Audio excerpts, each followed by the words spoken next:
सत्संग में बैठ के आमने सामने रूबरू फेस टू फेस सुनना चाहिए।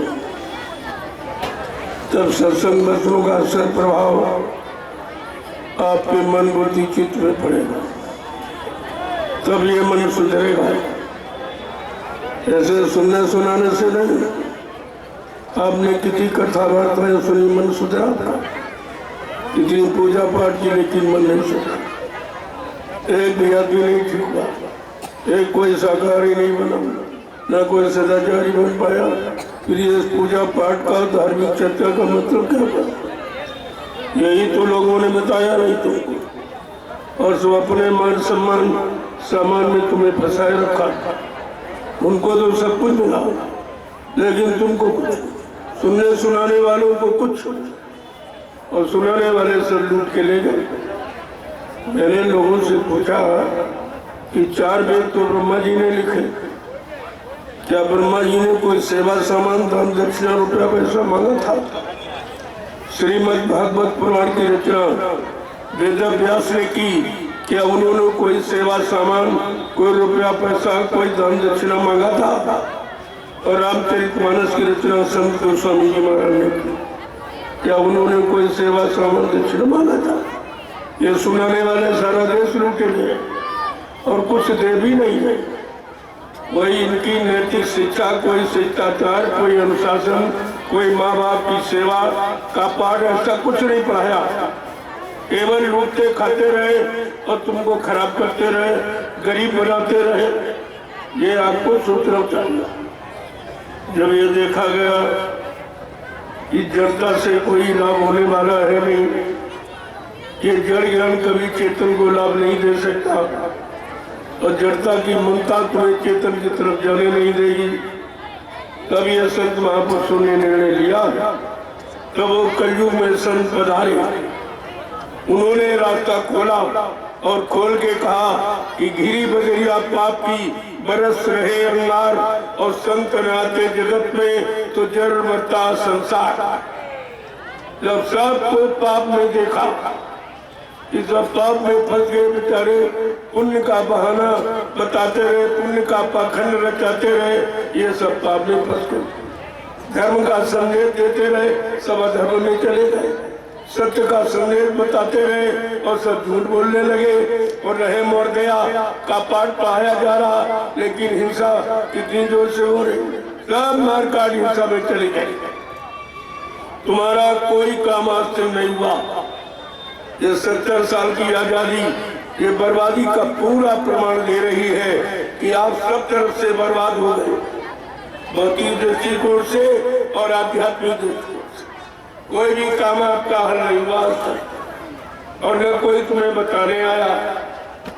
जिनको आपने चंदा नोट दिया है, महंगाई गरीबी आपने झेली है, टैक्स और जीएसटी आपने उनको दी है, लेकिन वो कोई तुम्हारी मुसीबत, आपत्ति, बीमारी, महामारी, तकलीफ में आए कोई? तुम्हारे गांव में, तुम्हारे शहर में, कस्बों में इस तरह से किसी ने प्रसाद बांटा है? तुमको लाभ देने के लिए, तुम्हारी बीमारी खत्म करने के लिए, तरह तरह की मुसीबतों से तुमको राहत शांति दिलाने के लिए क्या किसी ने इस तरह से तुम्हारे गांव, शहर, कस्बों, गली, सड़कों पर प्रसाद बुला के दिया किसी? ये तुम्हें समझना चाहिए। ये काम हिंदुस्तान में किसी ने नहीं किया जो आज आपके सामने करके दिखाया जा रहा। ना कोई नेता कर पाया और ना कोई महात्मा कर पाया। सब नेता अपनी कुर्सी संभाले हैं, अपना पद संभाले हैं, अपनी जेब संभाले हैं, तुम्हें क्या मिला उनसे? और ये महात्मा सब दान दक्षिणा, धोती रोटी लंगोटी लेते रहे, लेकिन बदले में तुमको कुछ नहीं किया। और ये सब देश कंगाल हो गया। इस देश के पास कुछ नहीं बचा है। किसी तरह से आपको रोटी मिल रही है, वो भी आगे खतरे में, आगे रोटी भी आपको खतरे में पड़ने जा रही है। मैं उसी का संदेश लेके आया हूँ कि अब अपने आप को बचा लो। ये भयंकर बीमारी आ रही। अभी कोरोना नाम की एक बहुत छोटी बीमारी थी जिसने दुनिया से करोड़ों लोगों को मार दिया।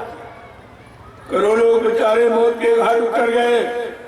अब तो उससे बहुत बड़ी बीमारी आने वाली, और जिसके लिए किसी के पास कोई इंतजाम नहीं, न कोई प्रधानमंत्री, मुख्यमंत्री, राष्ट्रपति, और न कोई डॉक्टर, वैद्य, हकीम, और न कोई अस्पताल, न कोई दवा तुम्हारी उस महाबीमारी को दूर नहीं कर सकती, क्योंकि वो कुदरत का कोप है, कुदरत की नाराजगी, जिसको केवल संत महात्मा जानते, कोई नहीं। कुदरत की नाराजगी को केवल संत महात्मा फकीर जानते और कोई नहीं जानता। और इसलिए तुम्हारी आपके कोई दवा नहीं बनी है। सब अंदाजा इलाज तुम्हारे ऊपर हो रहा, तरह तरह से लूटा जा रहा, परेशान किया जा रहा, लेकिन सुख शांति देने वाला कोई नहीं। इसलिए मैं कुछ देने के लिए आया, लेने के नहीं, देने के लिए। आज अगर कोई तुम्हारे दरबारे, तुम्हारे गांव, शहर, कस्बों में अगर कोई नेता आया होगा तो उसने चंदा नोट की भीख मांगी होगी। अगर कोई दाढ़ी बाल रखकर लाल पीले कपड़े पहनकर कोई महात्मा आया होगा तो उसने दान दक्षिणा धोती रोटी लंगोटी की भीख मांगी होगी। लेकिन मैं ऐसी कोई ख्वाहिश, कोई इच्छा, कोई तमन्ना लेके नहीं आया। मैं आपको कुछ देने आया जो तुमको कोई नहीं देगा, न आज तक किसी ने दिया। पहला मेरा परिचय है, ये प्रसाद वितरण का दिन किया। सारे हिंदुस्तान में 2 महीने लगभग पूरे होने जा रहे हैं। मैं पूरे बिहार में घूम घूम कर ऐसी भीषण सर्दी में जब कोई घर से नहीं निकलता, कितना आप उसको लोभ लालच दो, लेकिन मैं क्यों निकला हूँ? क्या मुझको अकेले चिंता है? किसी को नहीं चिंता है? अरे फिर देश समाज को तुमने लूटा है, नोट वोट चंदा तुमने ली है, महंगाई गरीबी तुमने इनको भुगताई है, टैक्स जीएसटी तुमने वसूल किए हैं। ये तुम्हारा उत्तरदायित्व, तुम्हारा कर्म कर्तव्य, मेरा नहीं था। लेकिन मैंने देखा कोई नहीं आया और किसी को भारत की जनता की चिंता नहीं, 1% भी। और जिनको आपने दान दक्षिणा धोती रोटी लंगोटी दी, वो कोई महात्मा नहीं आया क्यों? इनके पास इसका कोई इलाज नहीं। अब ये परीक्षा की घड़ी है, देखा जाएगा इन देश का नेता कौन जो देश समाज परिवारों का सही नेतृत्व कर सके, सबको सुख शांति दे सके, सबको न्याय सुरक्षा रोजी रोटी दे सके, महंगाई गरीबी को हटा सके, टैक्सों की भरमार को खत्म कर सके, हिंसा हत्याओं को रोक सके। ऐसा कौन है? प्रेमियों की परीक्षा, अभी परीक्षा हो जाएगी आपको। और कौन महात्मा है जो धर्म के लिए कुछ कह रहा, कर रहा?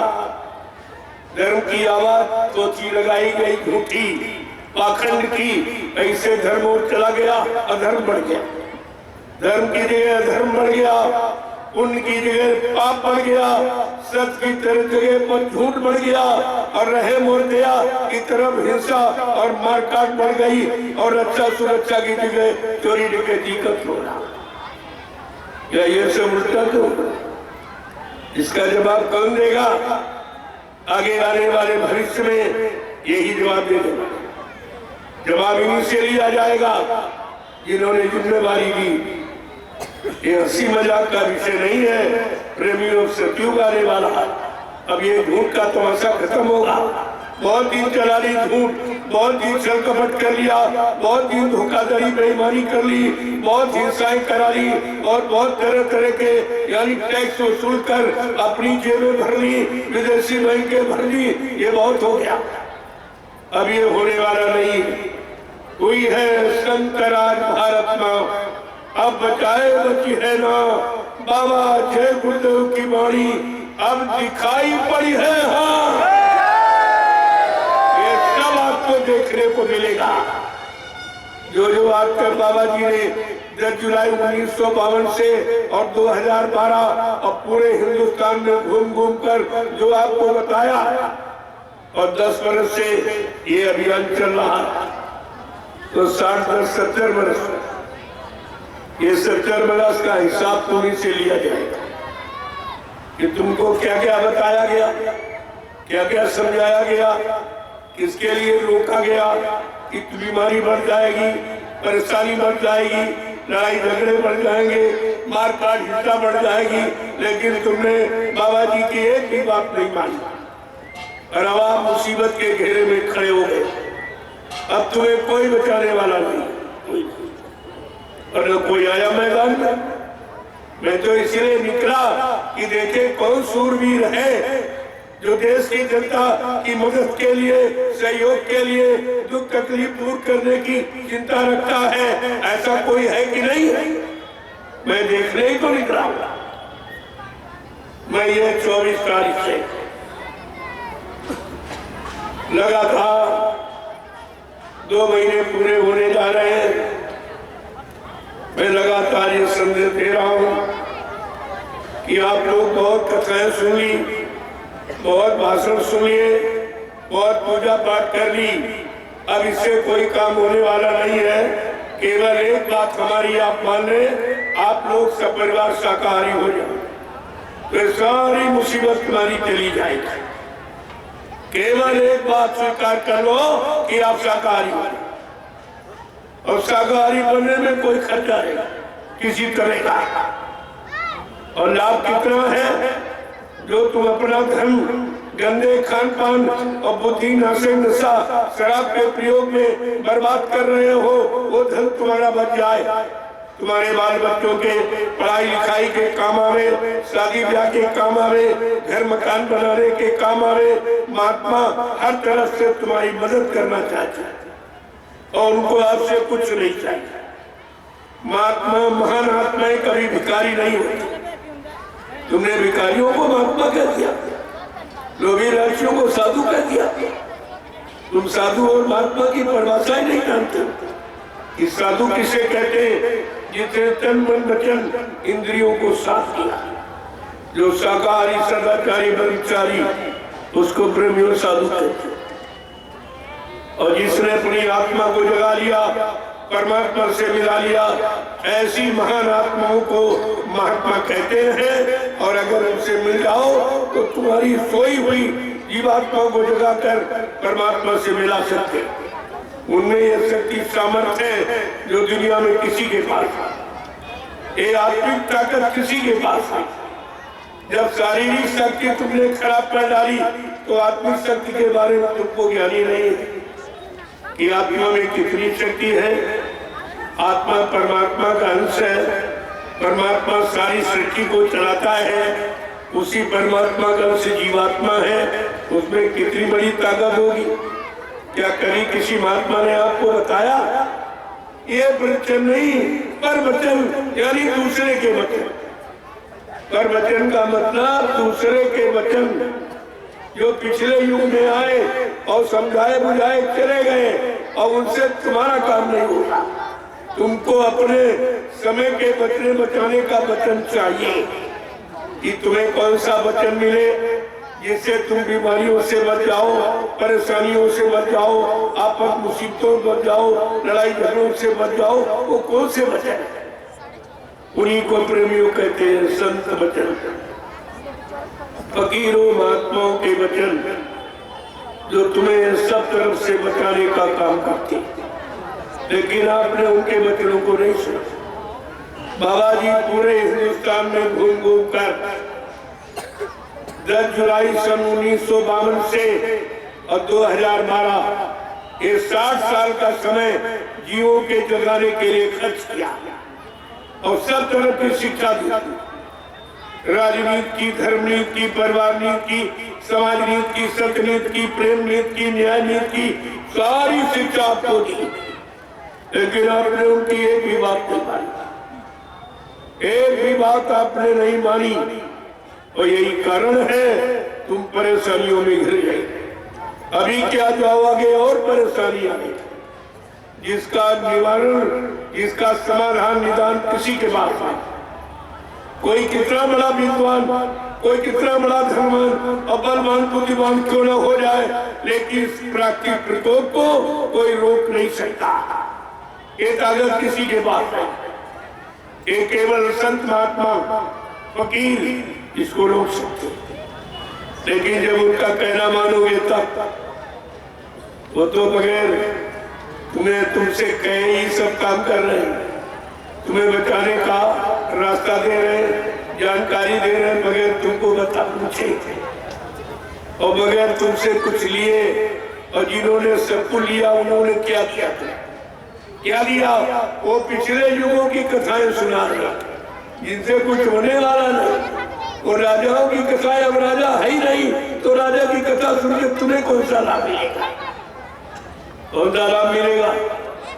इस राजा की कथा, उस राजा की कथा सुना सुना के सारे हिंदुस्तान को लूट लिया, एकदम गरीब कंगाल बना दिया, और उससे कोई काम नहीं हुआ। कोई काम किसी भी तरह का नहीं हुआ। चलो कोई शारीरिक सुख, कोई पारिवारिक सुख, कोई व्यवहारिक सुख यानी मिल जाता तब तो मान लेते चलो इसका सुनाना अच्छा था।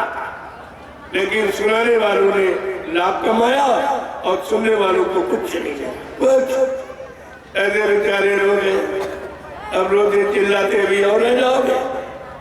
जब कोई बात आपने नहीं मानी तब कुदरत को मजबूर होकर फैसला लेना पड़ा।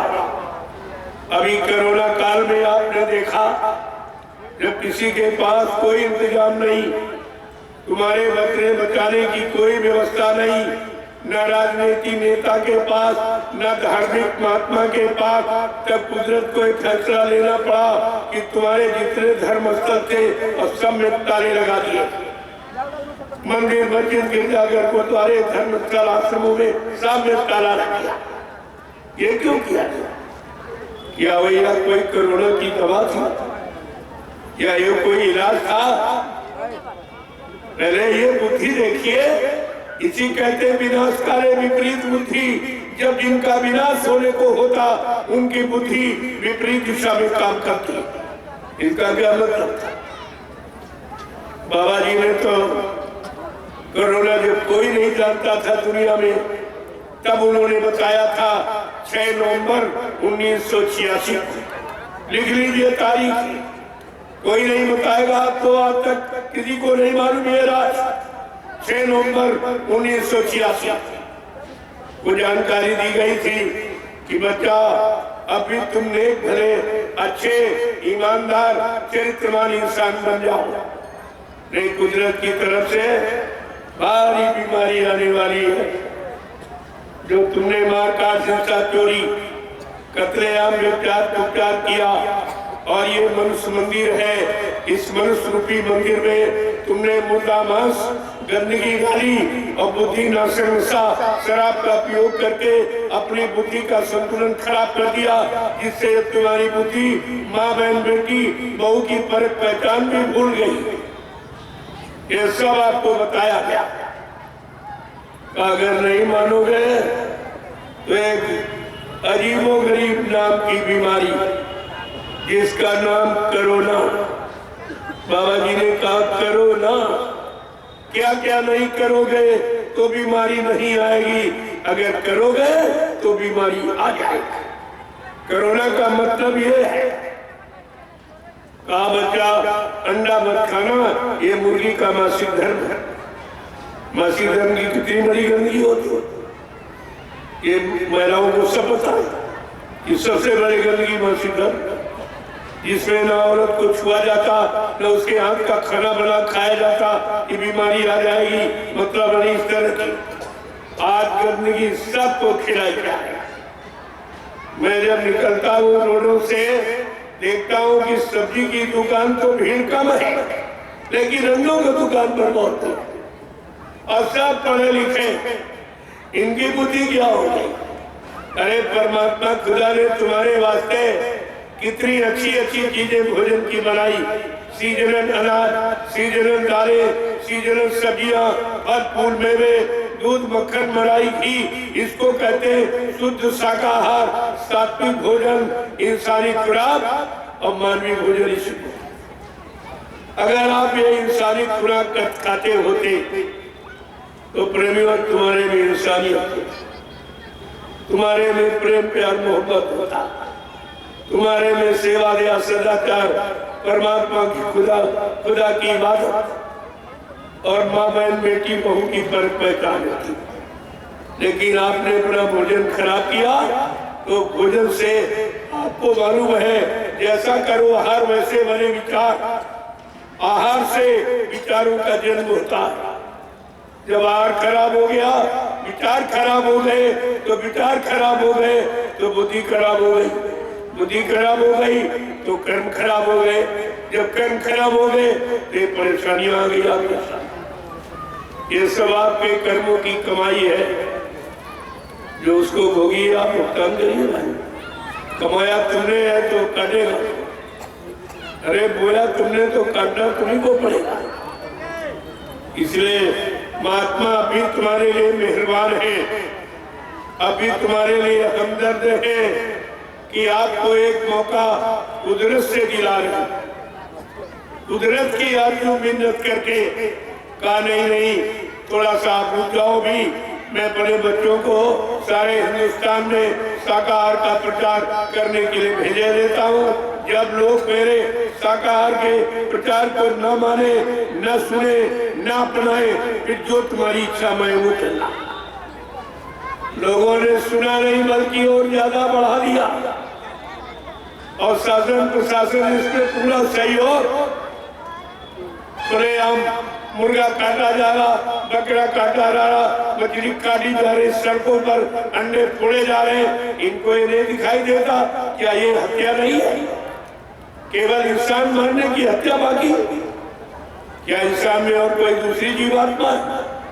जो इंसान में, वही मुर्गे में, वही बकरे में, वही मछली में, वही अंडे में, सब मिलाएंगे।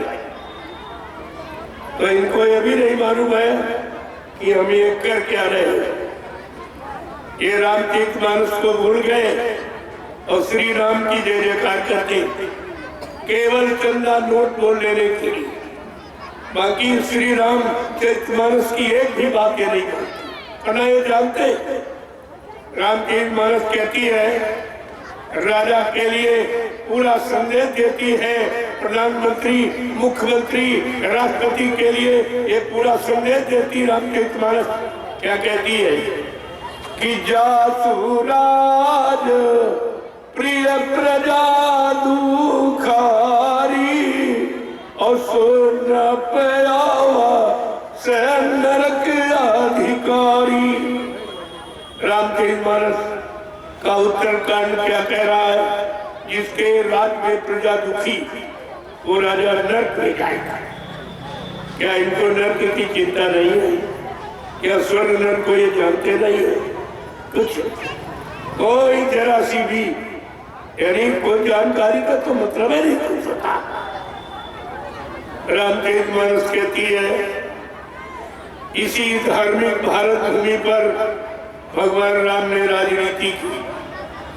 भगवान कृष्ण की राजनीति इसी पर, लेकिन भगवान राम की राजनीति क्या कह रही है कि सच्चे राजा शासक का कर्म कर्तव्य क्या है अपनी जनता प्रजा के प्रति।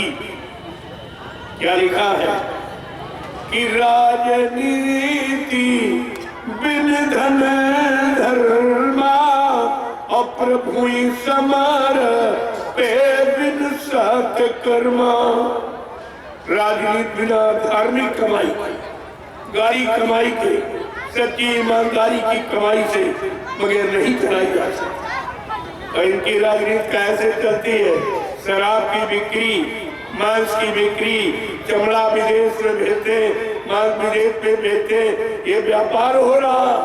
अब उसी ढंग से ये भारत की जनता पर दुख की बरसात की जाए। सुख नहीं मिला, दुख की बरसात हो रही है और कोई कहने वाला न कोई पक्ष न विपक्ष, कुछ सब मौन हो गए। सबकी जबानें बंद हो गई क्योंकि इन्होंने 70 साल की आजादी में जो कुछ कहा वो सब झूठा निकला। सारे वादे, सारी प्रतिज्ञाएं, सारे शपथ, ये सब इनके झूठे।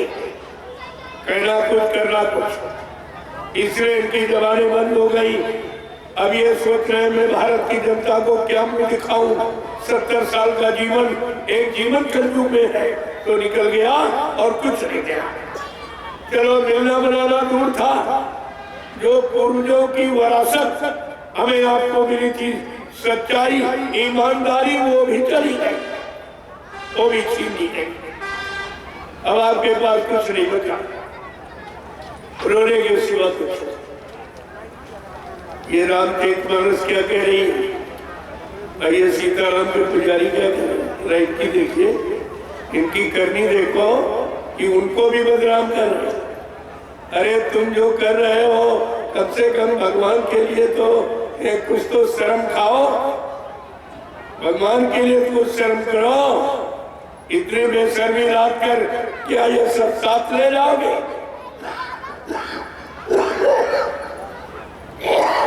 ये शरीर भी साथ ले जाएगा। जिस शरीर के लिए आप ये छल कपट धोखाधड़ी बेईमानी करते हैं भी तुम्हारे साथ ले जाएगा। जिस शरीर के मान सम्मान पद के लिए इतने लालायित हो, इतने लोभी और लाची हो गए हो, ये कोई सामान तुम्हारे साथ नहीं जाएगा। तुम अरबों खरबों रुपए विदेशी बैंकों में भर डालो, लेकिन तुम्हारे साथ एक पाई नहीं जाएगा, 1 रुपया लेके नहीं जा सकते हो। और जो ये किया है इसका भोगना पड़ेगा, ये जाएगा भी नहीं। और जिसके लिए आपने ये सब किया उसका भुगतान अभी हजारों जन तुमको लेने पड़ेंगे। ऐसे भारत की जनता का कर्जा नहीं अदा कर सकते। ये कर्जा है जो भारत की जनता की कमाई खाते हो, मौज उड़ाते हो, और भारत की जनता को दुख और तकलीफ और बीमारी महामारी और ये सब मतलब यानी दे। यही तुम्हारा फर्ज है, एक राजा का यही कर्तव्य है। समाज देश के लिए, देश की जनता के लिए आपको इस पर विचार करना चाहिए। हमारे देश का इतिहास बताता 350 वर्ष मुसलमानों ने राज किया, लेकिन इतनी गर्भपात नसबंदी उन्होंने नहीं करवाई, इतनी भूल हत्या उन्होंने करवाई नहीं, और इतने कतरे आम और चोरी निकलती नहीं कटवाई, और इतनी महंगाई नहीं बढ़ाई, और इतने टैक्स और बेरोजगारी नहीं फैलाई जितने इन्होंने कराया। 250 वर्ष अंग्रेजों का राज रहा, उन्होंने भी इस तरह की गर्भपात नसबंदी हत्या भ्रूण हत्या कभी नहीं कराई, न इतने लोगों को मरवाया, न इतने जीवों को कटवाया, न उनका मुर्दा मांस इस तरह व्यापार में लगाया। ये काम उन्होंने नहीं किया, ये तुम्हारे लोगों ने तुम्हारे लिए कर डाला। आप कहते थे अंग्रेज तो विदेशी है, अब तो कोई विदेशी है, तो स्वदेशी है। ये स्वदेशी क्या है? ये स्वदेशी अपनी समाज, अपने देशवासियों के लिए क्या कर रहे हैं? यही स्वदेशी की परिभाषा है। अरे आप सबको इस पर विचार करना चाहिए। अगर तुम सत्य की आवाज में आवाज नहीं छोड़ोगे तो समय की सजा तुमको भी भोगनी पड़ेगी। ये बात आप कान खोल के सुन लीजिए। अब वो समय ज्यादा दिन नहीं चलेगा। बहुत तुमने कर लिया, अत्याचार, अनाचार, भ्रष्टाचार, पापाचार, अत्याचार बहुत कर लिया, लेकिन अभी नहीं। ये धार्मिक देश है। यहाँ का इतिहास बता रहा है जब जब ऐसी स्थिति राजा के द्वारा बनी। क्या लिखा है कि जब जब हो यह धर्म की हानि और बाढ़े आंसू रहे अधम अभिमानी, कि तब तब प्रभु इधर मनुज सारीरा और हर ही कृपा निधि सज्जन पीरा। क्या स्थिति में कुछ कमी अभी? क्या पाप में कमी है, अधर्म में कमी है, झूठ में कमी है, हिंसा हत्या में कमी है, धोखाधड़ी बेईमानी में कमी है? इस पर आपको विचार करना चाहिए। ये सब का विषय है, सब देशवासियों का, मेरे अकेले का नहीं, सब का विषय है। और जब सब लोग खड़े हो जाओगे तो मिनट नहीं लगेगा। जब भारत की जनता जाग गई तो देर नहीं लगी। बड़े बड़े राजे महाराजे ये जुर्म कर रहे थे, भारत की जनता ने कान पकड़ के गद्दी के नीचे उतार दिया, और आज भी नहीं बैठ पाए, आज भी नहीं बैठ पाए गद्दी पर। ये भारत की जनता जब जाग गई, अंग्रेज बहादुर थे, न्यायी थे, लेकिन 12 बजे रात को हिंदुस्तान छोड़ के भागना पड़ा। प्रेमियों, अगर तुम जाग जाओ तो इन चोरों को भगाने में कितनी देर है? इन चोरों को भगाने में कितनी देर लगेगी? इसलिए जय गुरुदेव आध्यात्मिक जन जागरण एक काफिला शाकाहारी लेके जो निकला गया है, इसी तरह की शिक्षा दिया। मानवता की, इंसानियत की, प्रेम प्यार मोहब्बत की, सेवा दया सदाचार, परमात्मा की यादगार की, खुदा की सच्ची इबादत, माँ बहन बेटी बहू की परम पहचान की शिक्षा देने निकला। एक काफिला एक संकल्प लेके निकला है, और सबको एक बार बता दिया जाएगा ताकि आगे आने वाले समय में कोई ये न कह सके कि हमको मालूम नहीं था, हमको किसी ने बताया नहीं, कोई ऐसा शख्स नहीं था जो खड़ा होकर के सत्य की आवाज लगाता, सुख शांति की आवाज लगाता, न्याय सुरक्षा रोजी रोटी मिलने की आवाज लगाता, महंगाई गरीबी बेरोजगारी टैक्सों की भरमार रोकने की आवाज लगाता। हम ये किसी को कहने नहीं थे। मैं 10 बरस से लगातार यही संदेश पूरे हिंदुस्तान में दे रहा हूं। मैं कई बार गोपालगंज जिले में आया, ऐसी बात नहीं है। मैं गोपालगंज के लिए कोई नया व्यक्ति नहीं हूं। समय समय पर जब जैसा समय देखा गया, तुम्हारे हित लाभ के लिए मैंने संदेश दिया। आज कुछ समय और है तो आज संदेश कुछ और हो रहा, लेकिन हमारा लक्ष्य प्रभु प्राप्ति का ही, भगवान की प्राप्ति का, खुदा के दीदार का। इसके अलावा मेरा कोई औचित्य नहीं है। ये बात आपको ध्यान में रखनी चाहिए। लेकिन प्रभु प्राप्ति में, खुदा के दीदार में कितनी बाधा, कितनी अटकलें बाधाएं लग रही है, उनको रोकने के लिए हमको ये कदम उठाना पड़ा। ने हमारा इससे कोई मतलब नहीं था। हमें तो प्रभु का भजन करना, अपनी जीवात्मा का कल्याण, लेकिन ये भी स्वार्थ होगा, केवल अपने लिए जी रहे हो। देखा वही मनुष्य जो मनुष्य के लिए मरे, जो मनुष्य जन समुदाय के लिए अपना जीवन न्यौछावर कर दे, आत्मसमर्पित कर दे, कुर्बान कर दे, वो इंसान कहलाता है और वो भगवान से मिलने का अधिकारी है। इसलिए अभियान आपके सामने छेड़ा गया और ये पूरे हिंदुस्तान में चलेगा। अभी तो मैंने केवल 3 प्रांत लिए हैं। उत्तर प्रदेश का कुछ हिस्सा, बनारस की तरफ, इसके बाद झारखंड का कुछ और बिहार का पूरा। ये आपका बिहार पूरा, यहाँ कोई नहीं आया, न कोई आएगा। तुम्हारी मुसीबत, आपत्ति, बीमारी, महामारी, झगड़ों को रोकने के लिए यहाँ कोई नहीं आएगा, क्योंकि सबको उसी में रहना है, सबको उसी में अपना काम बनाना है, अपनी कुर्सी बचा के रखना है। उनका तो केवल इतना मतलब, उनको देश समाज की कोई चिंता नहीं। कहीं देश चला जाए, कहीं समाज चली जाए, कहीं इंसान चले जाए, कोई मतलब नहीं। ऐसे बेरहम इंसानों पर आपको भरोसा करना अच्छा नहीं। वो तुम्हारे हित में कभी काम नहीं करे। उनको हित की परिभाषा मालूम नहीं है कि जनहित किसे कहते हैं, जन कल्याण किसे कहते हैं। उनको ये नहीं मालूम और ना वो करना जानते। और तुम्हारी कमी ये है, तुमने उनको कुर्सी दे दी, तो कुर्सी तो प्रेमियों बैठने के लिए होती, फिर वो काम क्या तुम्हारा करेगा। जब तुमने बैठने के लिए कुर्सी दे दी, पटना में, लखनऊ में, दिल्ली में, वो आराम से बैठे हुए कहेंगे भाई हमको जनता ने कुर्सी दी है, मैं कुर्सी पर बैठा हूँ। तुम्हें भी नहीं कह सकते हो, क्योंकि भारत का कानून जो सप्त ऋषियों के द्वारा बना, वो भारत का असली कानून है। अगर वो कानून लागू कर दिया जाए तो एक भी राजनीति में तुमको दिखाई नहीं दे, एक भी। इतनी राजनीति कठिन है, एक भी व्यक्ति आपको इसमें दिखाई नहीं दे। अभी तो लूट नीति है, कूटनीति है, इसलिए सब भर्ती हुए दिखाई दे रहे हैं। करोड़ों करोड़ों रुपया टिकट में खर्च करके, जिसने 5 करोड़ 10 करोड़ में टिकट खरीदी है, तो तुम ये बुद्धि से नहीं सोच पाए हो।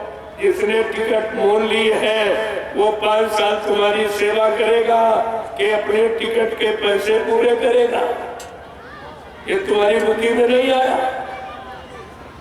अरे घाटे का सौदा कौन करता, घाटे का व्यापार कौन करेगा। अब राजनीति तो व्यापार है, न प्यार है, न व्यवहार है, केवल व्यापार है। और आपको इस पर एक नजर डालनी चाहिए। नहीं, तुम्हारी पढ़ाई लिखाई का क्या मतलब।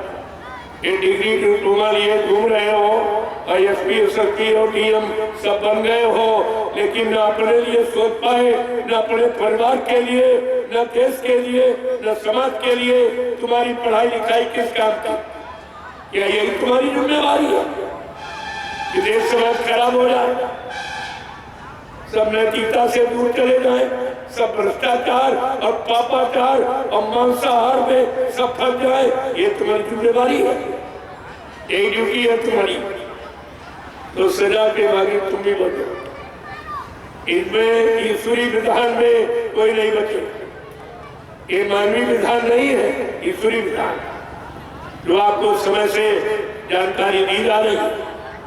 नहीं तो इसके भोक्ता आप ही बनेंगे, क्योंकि मैं ये कार्यक्रम पुलिस प्रशासन के परामर्श से लेता हूँ, जिसको परमिशन कहते हैं आप। मैं परमिशन, इंफॉर्मेशन ये दोनों देता हूँ, ऐसे नहीं बोल रहा हूँ। उनको शामिल करके तुम ये नहीं कह सकते हो कि हमको बताया नहीं और बाबा जी ने अपनी मन मुक्ता में आकर के संदेश देने लगे। मैं ये काम नहीं करता। मैं अनुशासन का बहुत पालन करने वाला, हिंदुस्तान में कोई नहीं मिलेगा मेरे जैसा। अनुशासन का पूर्ण पालन करता हूँ, मर्यादा का पूरा ख्याल रखता हूँ। ये मेरी नीति है। मैं अपनी इस नीति से अलग कभी नहीं होता हूँ और इसीलिए आपको नीति की बात बताता हूँ। आप इसमें आ जाओ, आपके लिए अच्छा रहेगा। मैं जो कह रहा हूँ, क्या पुलिस कर्मचारियों के बच्चे नहीं हैं? मैं उनके बच्चों के लिए भी कह रहा हूँ। क्या तुम्हारे बच्चे पढ़ लिख करके सारी नौकरी तुम्हारी बच्चों में खर्च कर दी और तुम्हारा बच्चा इस सड़क साफ नेता बन के रह जाए? क्या यही आपकी मानसिकता है? क्या ये आपके अंदर सोच है? यही अपने बच्चों की प्रगति का सिद्धांत आपने अपनाया? ये सब जानकारी आपको रखनी चाहिए। मैं तो सब तरह की बात आपके सामने रखता हूँ और अपने लिए कुछ, हमें कुछ नहीं चाहिए। न मैं प्रधानमंत्री बनना न कोई रुपया पैसा सामान, न मेरा कोई बैंक में खाता कहीं। ये कपड़े आप लोग देते हो तो पहन लेता हूं, मेरे पास कपड़े भी अपने नहीं।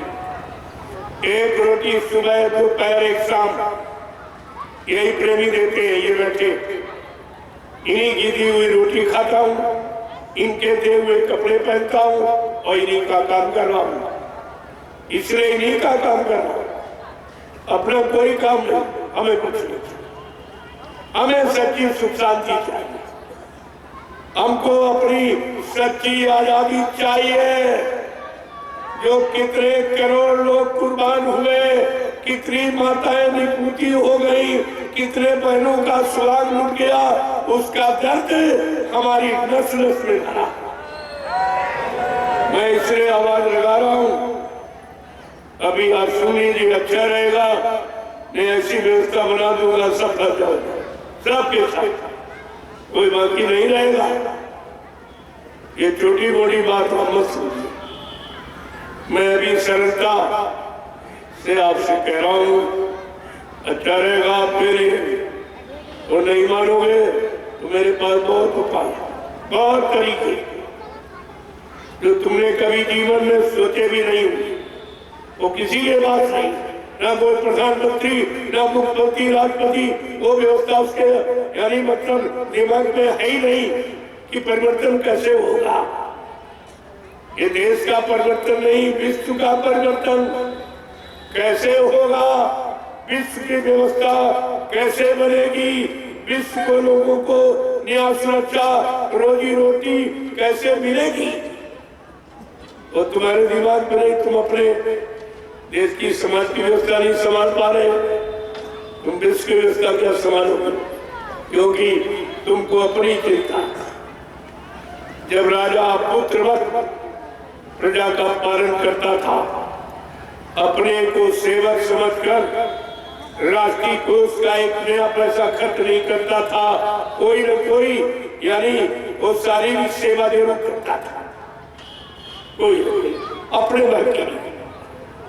जब जो उसी से उपार्जन होता था और वही रोटी खाता था, तब रेजा राजा भारत की जनता के साथ न्याय करता था।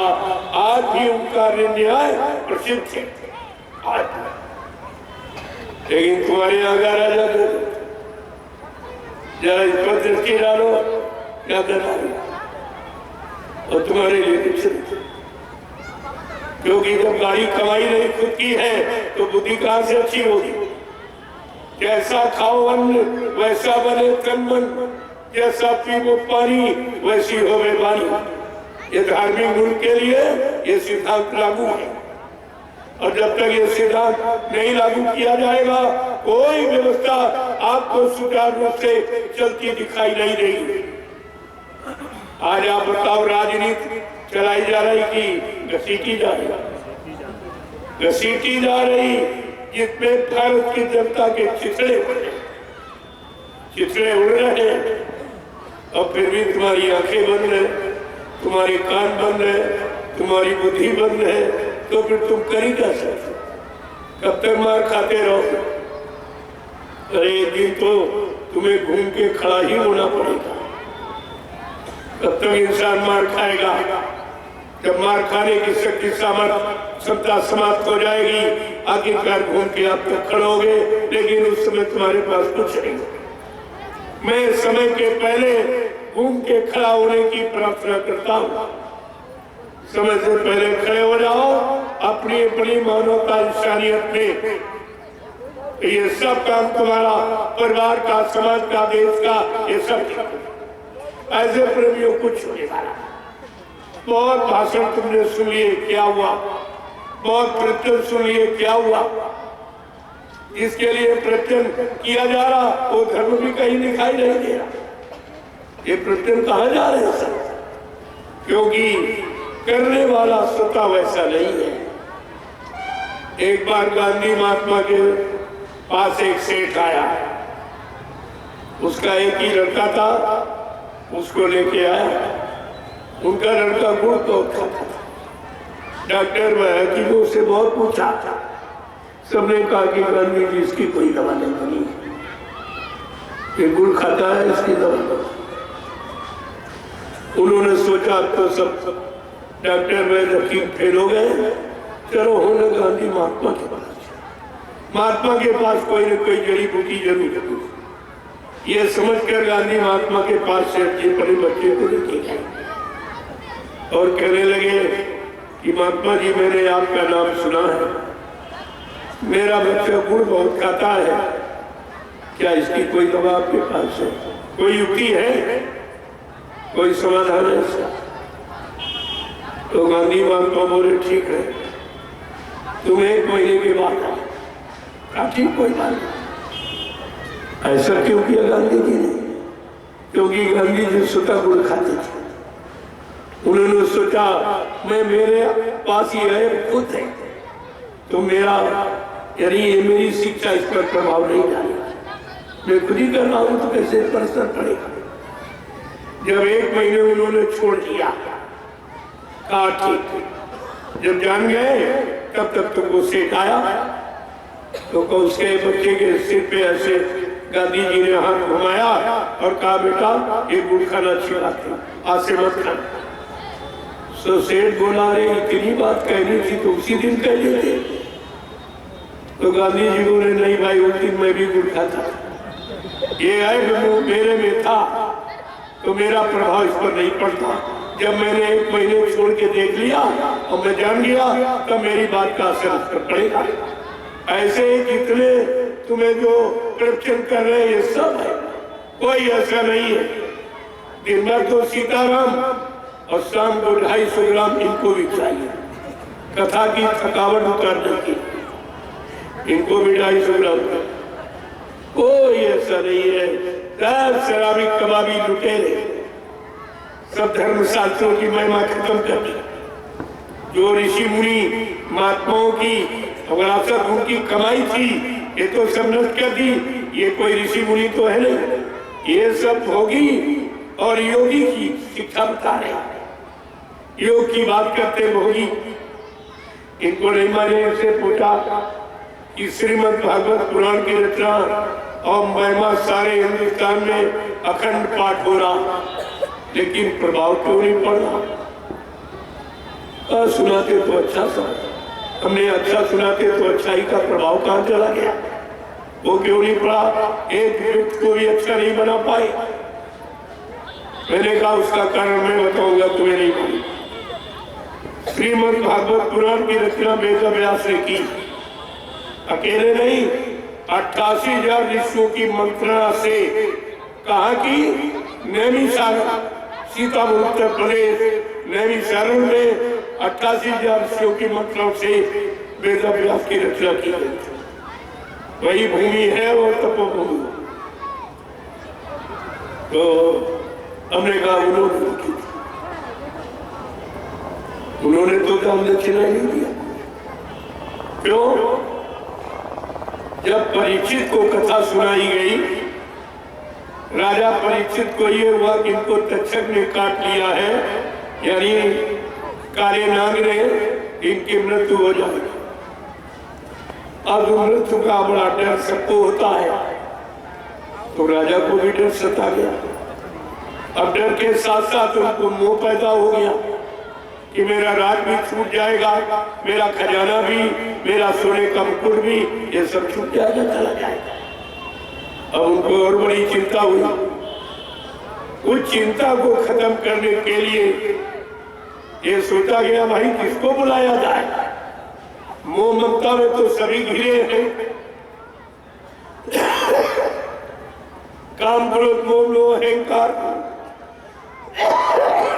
सारी सृष्टि की रचना हो गई है। कौन ऐसा है वीतरागी महात्मा कि जिसकी शिक्षा से राजा का मोह खत्म हो जाए, तो मतलब यानी प्राण के निकल जाएगा, तब तक प्राण नहीं छोड़ पाएगी। तो जंगल से देखिए कितनी बड़ी बात, जंगल से महात्मा को बुलाया गया।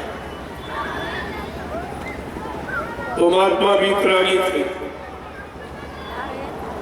उनको बुलाया गया और उन्होंने कथा सुनाई। कोई दृष्टांत खोल के रखा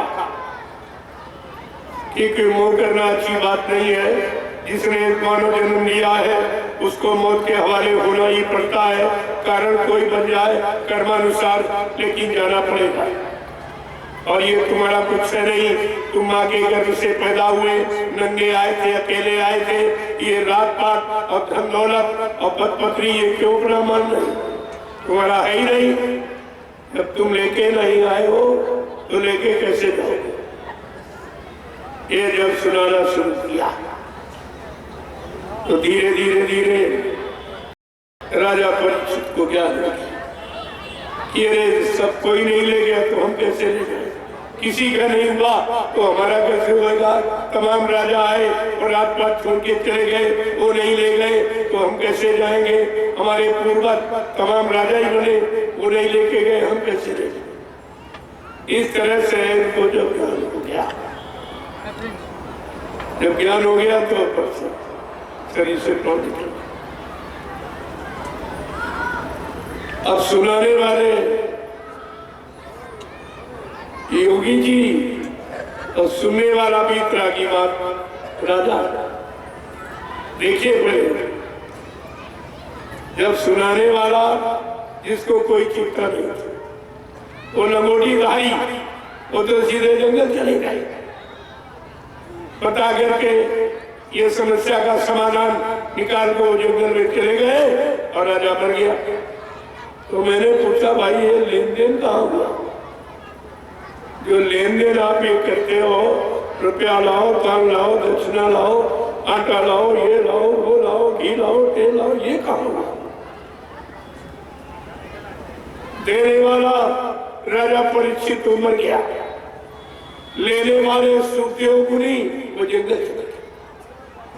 सुखदेव मुनि जी जंगल चले गए और देने वाला राजा खत्म हो गया। तो ये लेन देन का हुआ। जो तुमने ये लूट पाट का जो विषय बना रखा है, यही तुम्हारी ख्याति को, यही तुम्हारी प्रशंसा को, यही तुम्हारी योग्यता को नाकाम कर रहा है। कोई काम तुम किसी का नहीं कर सकते। जब तुम खुद नहीं समझ पाए हो इसका श्रीमद् भागवत पुराण का मतलब क्या है और किसने सुनाया और किसको सुनाया और किस समस्या का समाधान था, जब तुम्हें कुछ नहीं मालूम तो ये लूटपाट के सिवा तुम क्या कर सकते। सारा देश चुप डाला और कुछ नहीं, कुछ भी नहीं। मैंने पूछा ये सबसे बड़ा अन्याय है, जो धर्म के लिए झूठ बोले सबसे बड़ा, सत्य के लिए झूठ बोले सबसे बड़ा पाप है, इससे बड़ा कोई पाप नहीं।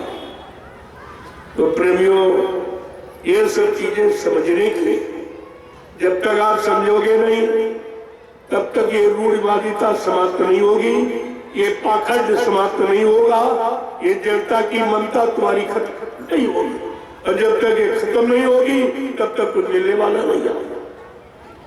इसलिए मैं तो आपके लिए कुछ लेके आया हूं कि ऐसे तो तुम्हारा कोई भागवत नहीं काम करेगी, न कोई रामायण काम करेगी, न कोई वेद पुराण, न कोई तीर्थ व्रत, न कोई पूजा पाठ, कुछ काम नहीं की। बीमारी और बढ़ गई, परेशानी और बढ़ गई, लड़ाई झगड़े और बढ़ गए, मारकाट और बढ़ गई, चोरी डकैती कत्ल बलात्कार और बढ़ गई, महंगाई और बढ़ गई, बेरोजगारी और बढ़ गई, टैक्सों की भरमार और बढ़ गई। तो खत्म क्या हुआ? फिर खत्म क्या हुआ? क्या ये सब बढ़ाने के लिए किया गया कि घटाने के लिए? और तुमने उस पर कोई विचार नहीं किया। तुम्हारा भी कसूर ऐसा नहीं है कि सब राजा का ही कसूर है, प्रजा का भी कसूर है। पहले तो प्रजा को अधिकार नहीं था राजा बनाने का। माँ के पेट से ये राजा से जो संतान पैदा होती थी वही राजा बना दिया जाता था। लेकिन प्रजातंत्र में ऐसा नहीं है। प्रजातंत्र में प्रजा को अधिकार है, जहां तुम मोहर लगाते हो उसी के नीचे राजा पैदा हो जाता तुम्हारे द्वारा राजा का चयन होता। राजा जो भी करेगा उसका 50% तुमको भुगतान करना पड़ेगा। अच्छा करेगा तो अच्छा और बुरा करेगा तो बुरा।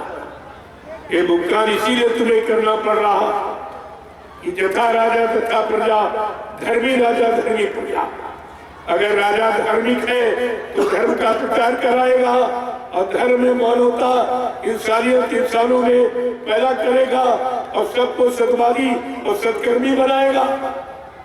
अगर राजा नहीं रहता तो फिर राजा का इतिहास तुमने पढ़ा है, इल्जाम में पढ़ा है।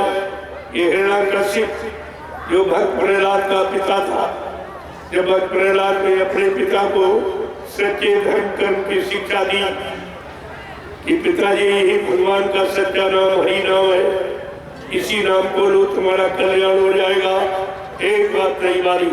और ऐसी ऐसी सजा अपने बेटों को देने लगा जो कोई बाप औलाद को सजा नहीं देती। औलाद सबसे प्यारी होती, लेकिन उसने आपने इतिहास पढ़ा होगा, प्रहलाद का कि पहाड़ों से गिरा रहा, हाथी से कुचला रहा और अग्नि में, यानी उसकी बहन अग्नि में बैठ गई होलिका लेकर के।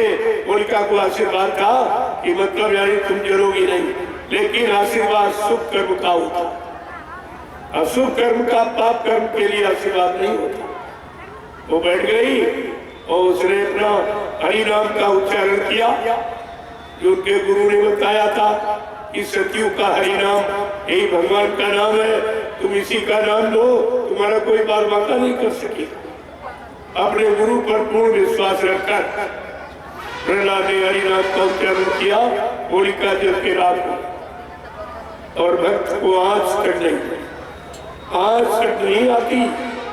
सच्चे भक्त को कोई आंच नहीं आने वाली है। अगर आप अपने आप को अपने गुरु पर आत्मसमर्पित भाव से सच्चे भक्त मुरीद फॉलोअर बन जाओगे तो तुम्हारे पर कोई आंच आने वाली नहीं, कोई कुछ नहीं कर सकता। इसीलिए तो कहा है, मतलब यानी चाहे दुनिया एक तरफ हो जाए लेकिन भक्त का कोई बाल बांका नहीं कर सकता। ये बातें आपको इतिहास की ध्यान में रखनी चाहिए। और यही सब हुआ। जो नहीं माने वो सब मारे गए। रावण इतना बड़ा विद्वान था, कहा इसके लिए भूते न भविष्य थे, न कोई है न आगे कोई होगा, वो भी मारा गया। केवल किसके कारण? जो समय का नाम जगाया गया, ऋषि मुनियों ने राम नाम जगाया, उस राम नाम में उसको शंका हो गई, ये राम का नाम, ये भगवान का राम नाम नहीं है, ये राम भी भगवान नहीं है। बस इतनी शंका में सोने की लंका चली गई, शंका में लंका चली गई। और तुमने अपने समर्थ गुरु सदगुरु मालिक ने शंका की तो तुमने दया खो दी। जो दया हर तरफ से बचाती है, एक बार काल भी तुम्हारा कुछ नहीं कर सकता अगर तुमने सदगुरु की दया ले ली, प्राप्त कर ली है। तो इतना बड़ा लाभ तो किसी काम का सृष्टि में नहीं है जितनी दया का लाभ, और आपने वो भी खो दिया और बोल बोल में आप चले गए। तो इसलिए मैं आपसे एक ही प्रार्थना करूंगा कि आप लोग सब परिवार साकार हो। आगे का समय बहुत खराब, उस खराब समय से बचने बचाने का इंतजाम किसी के पास। जो आप लोग सोते हो अज्ञानता में मेरे पास रहने के लिए मकान है, बंगला है, कोठी है, फ्लैट है, खाने के लिए घर में रोटी है, कमाने के लिए हमारे पास खेती है, दुकान है, दफ्तर है, बिजली व्यापार मजदूरी है, तो फिरों को सहयोग के लिए पत पत्नी बाल बच्चे भाई बहन बिरादर। लेकिन आपको ये नहीं मालूम, ये कुदरत के एक झटके में सामान खत्म हो, ये सारा सामान एक झटके का चला जाए। इसलिए पहले आप बात को समझो, ये तुम्हारे लाभ तुम्हारे कल्याण के लिए निस्वार्थ, मेरा इसमें कोई स्वार्थ नहीं। हमें आपसे कुछ भी नहीं चाहिए, मैं लेके क्या करूं? जब जाना है कुछ लेके नहीं जाना है तो हम दूसरे का सामान क्यों इकट्ठा करें? ऐसी अज्ञानता महापुरुष नहीं करते, काल के सामान को कभी नहीं मानते, कभी नहीं इकट्ठा करते, कभी उससे मोह ममता नहीं रखते, जब चाहे तब छोड़ के चल देंगे। इसलिए आपको बताया जाता तो आप लोग शाकाहारी हो जाओ। और दूसरी बात, आप भजन करो, पूजा करके तो आपने देख लिया कुछ नहीं मिला और कुछ आपकी व्यवस्था नहीं मिली, न बीमारी से बच पाए न परेशानियों से पूजा में तुम्हारा कोई काम नहीं, क्योंकि वो नकली पूजा थी, असली नहीं थी, नकली थी। नकली पत्थर कागज कैलेंडर के देवा देवी देवता भगवान बना रखे आप, नकली भगवान असली का थोड़ी करेगा। वो तो भगवान को समझने के लिए, भगवान की महिमा जानने के लिए, गौरव गरिमा के लिए आपको ये व्यवस्था बनाई गई थी। जैसे उदाहरण के लिए एक अध्यापक जब स्कूल में ब्लैक बोर्ड पर गाय का चित्र बनाता और बच्चों से कहता ये गाय का चित्र, अगर बच्चा ये कह दे कि मास्टर साहब क्या यही गाय दूध देने वाली गाय यही है, तो मास्टर क्या करेगा? ये दूध देने वाली नहीं है, दूध देने वाली गाय का चित्र है, ये भगवान नहीं है, भगवान का चित्र है, ये देवी देवता नहीं है, ये उनका चित्र है। अब चित्र को तुमने भगवान माना, देवी देवता मानी तो तुम्हारी अज्ञानता, ये तुम्हारी मानसिकता है। तुमने जड़ भगवान चेतन है और जड़, ये जड़ को चेतन मानने न दिया। ये कौन सा तुम्हारा ज्ञान है?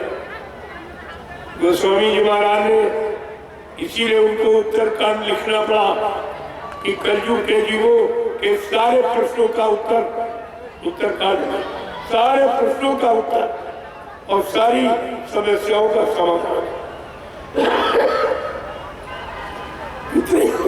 कितनी बड़ी बात है, कितना बड़ा लाभ देने के लिए ये उन्होंने उत्तरकांड को लिखा, जिसको आप कभी पढ़ते ही नहीं। उत्तरकांड में साफ साफ साफ सब लिख दिया।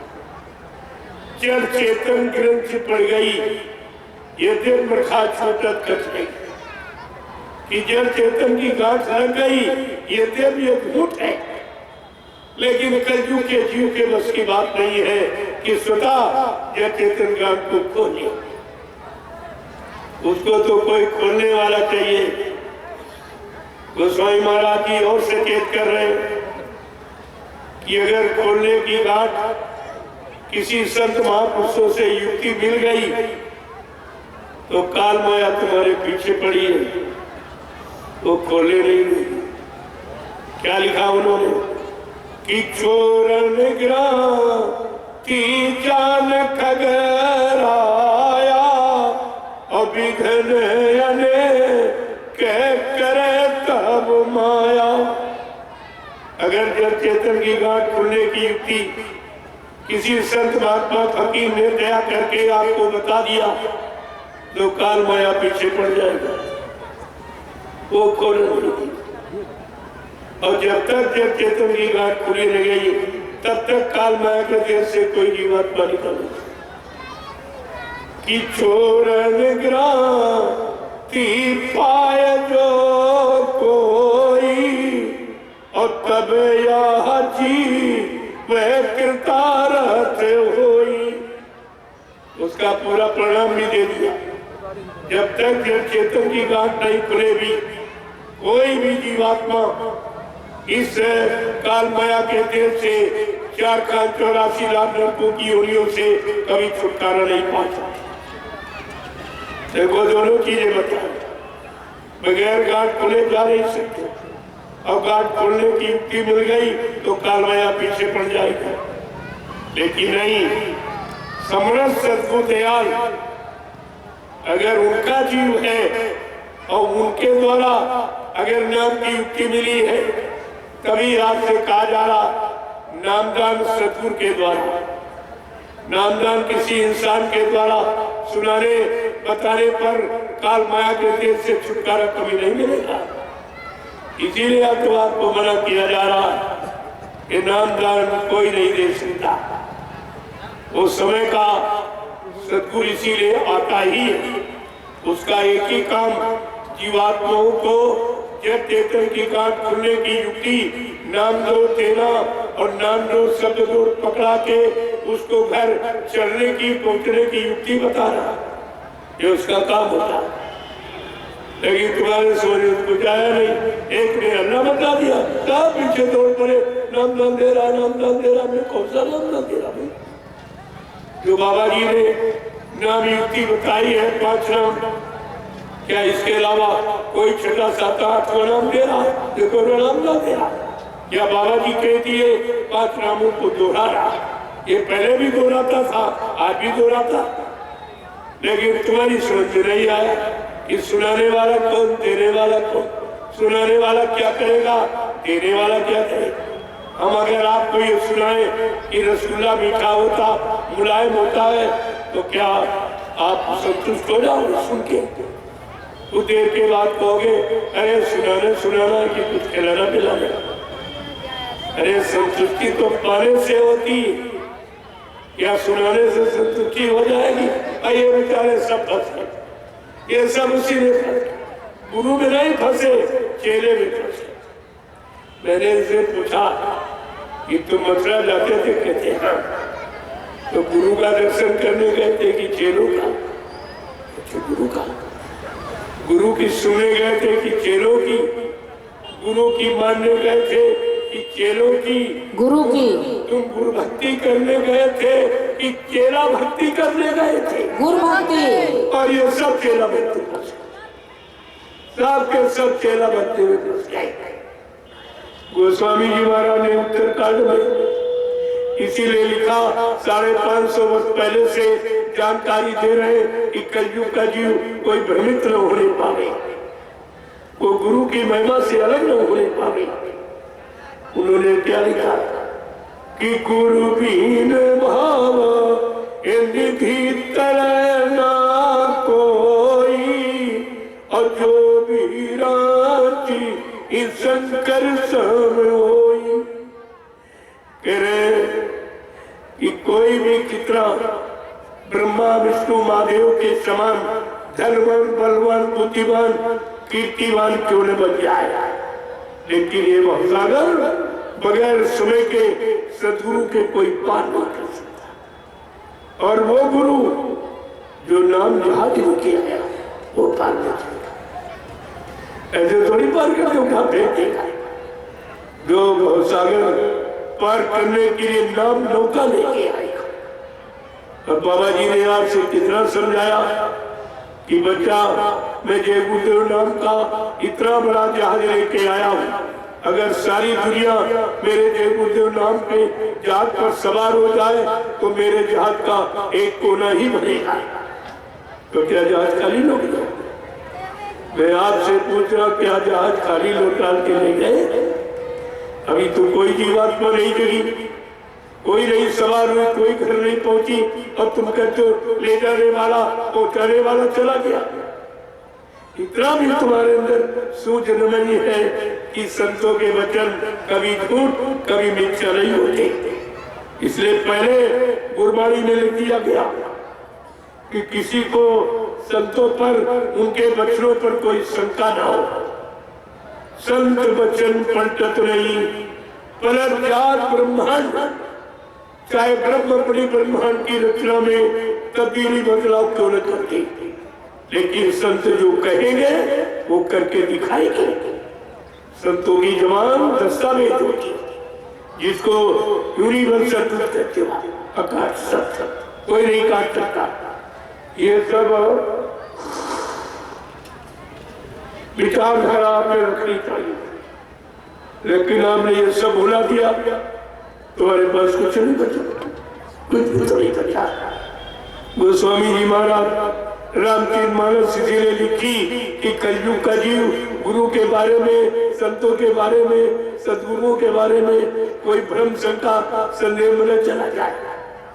550 वर्ष पहले से और हर हिंदू के घर में लिखे रखवा दिया, तुमने फिर भी उसका प्रयोग नहीं किया।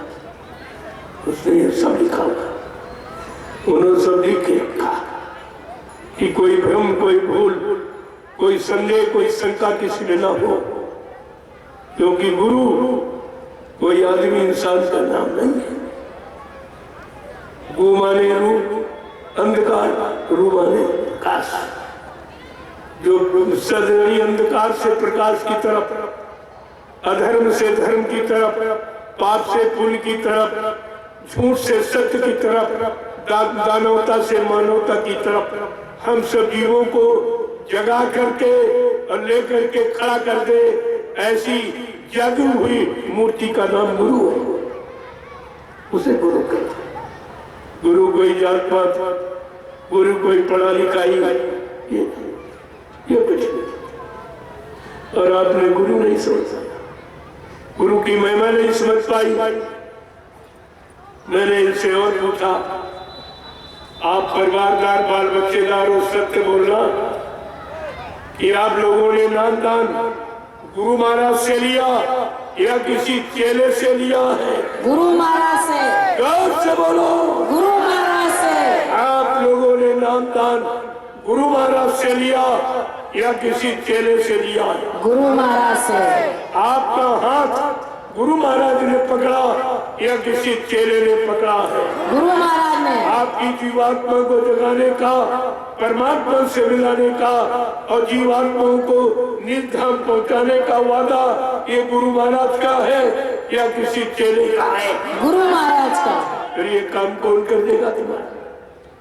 अरे गुरु को छोड़कर जिनके पास गए उनसे पूछो, क्या तुम हमारी जीवात्मा को जगा सकते हो? क्या परमात्मा से मिला सकते हो? क्या तुम्हारी जीवात्मा जाके परमात्मा से मिल चुकी है? ये सब पूछिए आप, तो 2 मिनट में सच्चाई का राज खुल जाएगा कि सत्य क्या है, झूठ क्या है, असल क्या है, नकल क्या है। ये सब जानकारी आपको हो जाएगी। लेकिन तुम भी कुछ नहीं पूछते, ना कुछ पूछते हो, न कोई जानकारी रखते हो। एक तो जानते नहीं हो, कोई सच्ची अच्छी बात कहे तो आप मानते नहीं। ये 2 तुम्हारे अंदर फंस गए तो कितने बड़े भूल भ्रम में चले गए। अब गुरु की दया से कितनी दूर चले गए। अभी दूरी बढ़ता बढ़ाते ही चले जा रहे। हम 10 वर्ष से नजदीकी में लाने का प्रयास कर रहे हैं कि अभी नजदीक पे आ जाओ, अभी माफी मिल जाएगा, अभी वक्त है, गुनाहों से तू तौबा कर ले, फिर न कहना हमने सुना था पैगाम नहीं। अभी तुम्हारे लिए एक मौका दिया जा रहा है, अभी जान जाओ, चेत जाओ, अच्छी बात है, फिर तुम जानो, तुम्हारा काम जानो। इतना मैं जरूर कहूंगा, तुम आगे आने वाले भविष्य में कभी अपने आप को बाबा जयपुर जी महाराज का शिष्य नहीं कहला सकते। शिष्य कहलाने का अधिकार तुमने खो दिया, ये अधिकार आपके पास नहीं है। इतना तो आपने अपना नुकसान कर ही लिया, और फिर भी अभी तुम्हारी समझ में नहीं आ रहा। जानकारी तो आपको सब दी है, लेकिन जानकारी लो तो इसलिए एक बात को प्रेमियों समझने का प्रयास करो। नहीं, मैं तो चैलेंज के साथ कहता हूं, आज नहीं तो कल, अब ज्यादा समय नहीं है, आपको सदगुरु की शरण में आना ही पड़ेगा। मैं आज प्रार्थना के तौर पर कह रहा हूं कि आओ प्यारे इस सतगुरु शरणु में एक दिन आना जरूर होगा। आओ प्यारे इस सतगुरु शरणु में कि एक दिन आना जरूर होगा। और सत्संग सेवा और भजन प्रभु का एक दिन करना जरूर होगा। भूल भरम में एक जन्म गमाया और सुख शांति को कहीं भी न पायो। ये जग स्वार्थ इका परिवार एक दिन कहना जरूर होगा। आओ प्यारे इस सतगुरु शरणु में एक दिन आना जरूर होगा।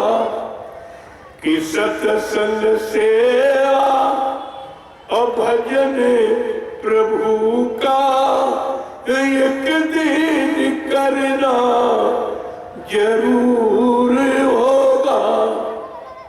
कि धन दौलत ये महल खजाने इनको मूर्ख क्यों अपना माने।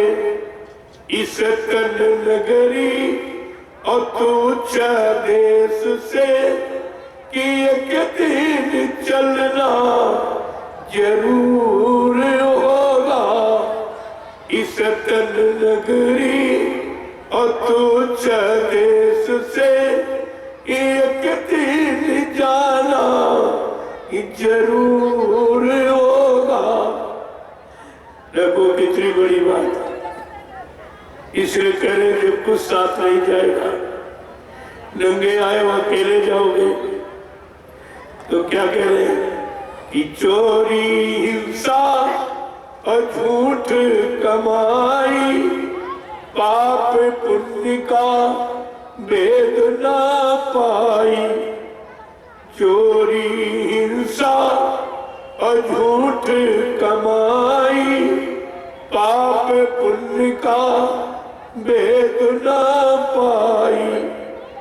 बुद्धि विवेक ज्ञान के खातिर कि सत्संग करना जरूर होगा। प्रेमियों, अगर मानव बुद्धि में विवेक ज्ञान पूजा पाठ तीरथ व्रत दान गंगा स्नान से आ जाता तो सब ज्ञानी हो जाते, सब विवेकी हो जाते, सब जानकार हो जाते, सब पुण्यात्मा हो जाते। इसलिए महापुरुष क्या कह रहे हैं कि बुद्धि विवेक ज्ञान के खातिर कि सत्संग करना जरूर होगा।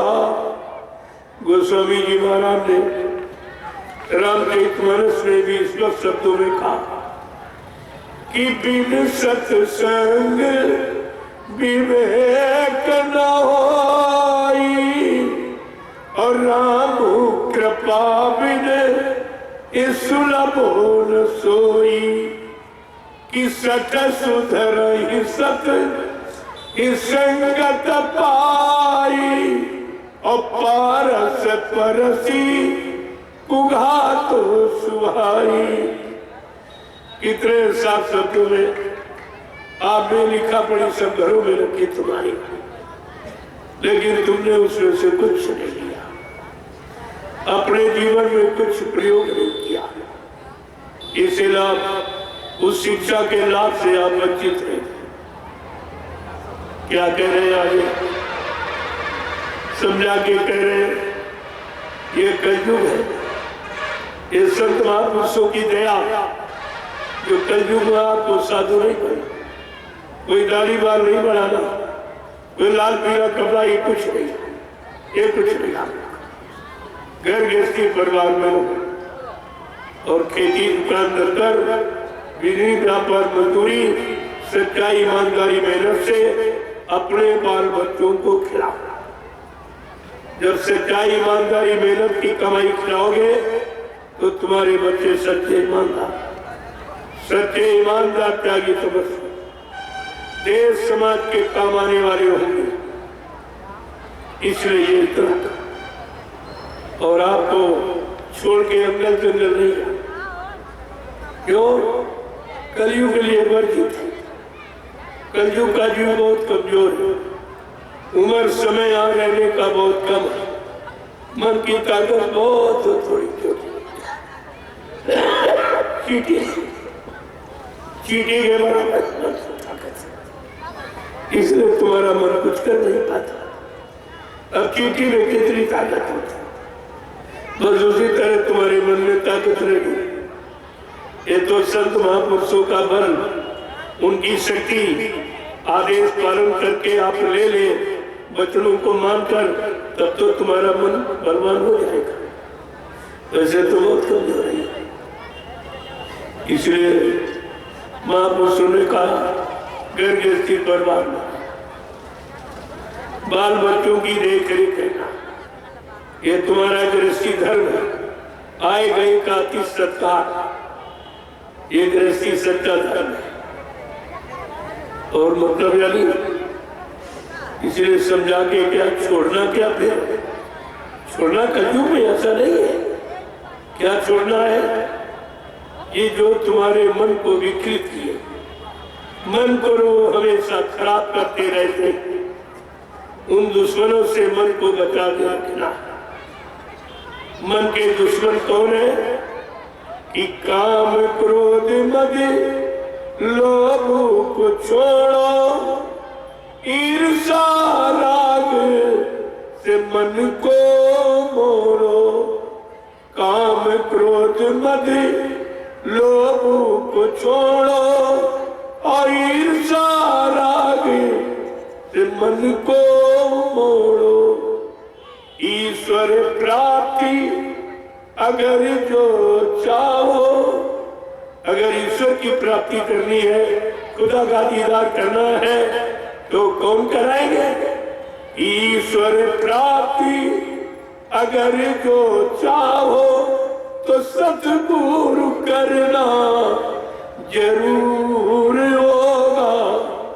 ईश्वर प्राप्ति अगर जो चाहो तो सतगुरु करना जरूर होगा।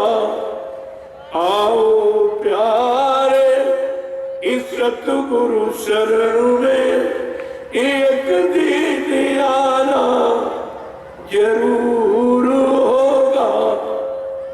सत्संग सेवा और भजन गुरु का एक दिन करना जरूर होगा। जय गुरुदेव।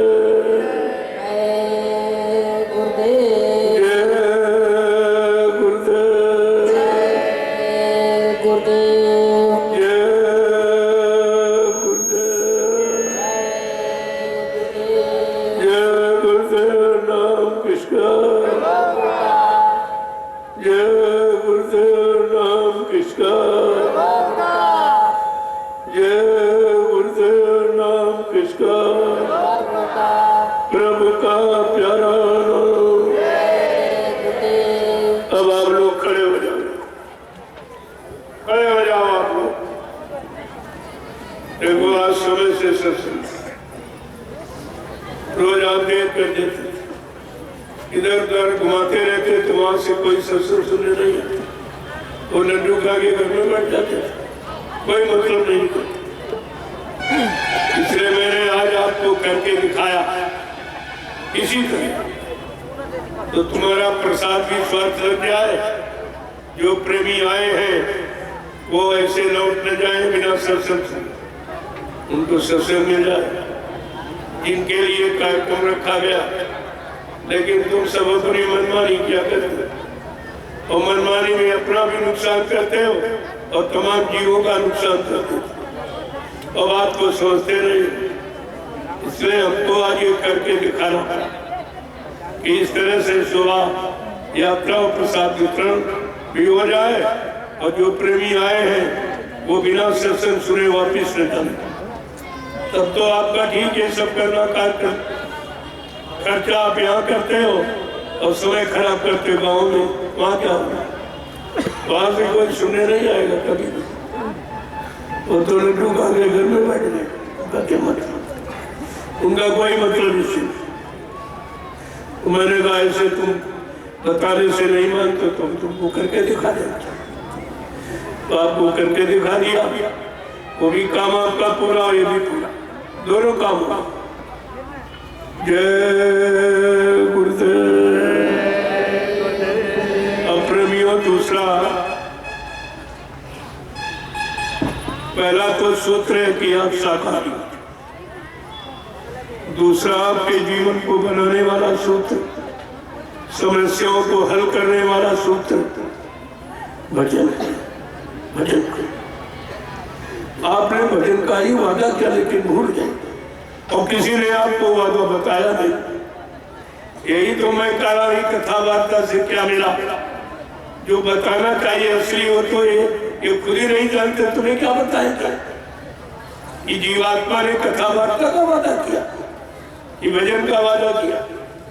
जब माँ के पेट में बच्चा 5 महीने का जब पिंड बंद हुआ तो वो हरकत करता, खुशबू बदबू की एहसास करता, गर्भ की स्थिति उल्टी, मुंह नीचे पैर ऊपर उठा, ये गर्भ की सजा, माँ का मनमूत बच्चे के मुंह पर से टूट।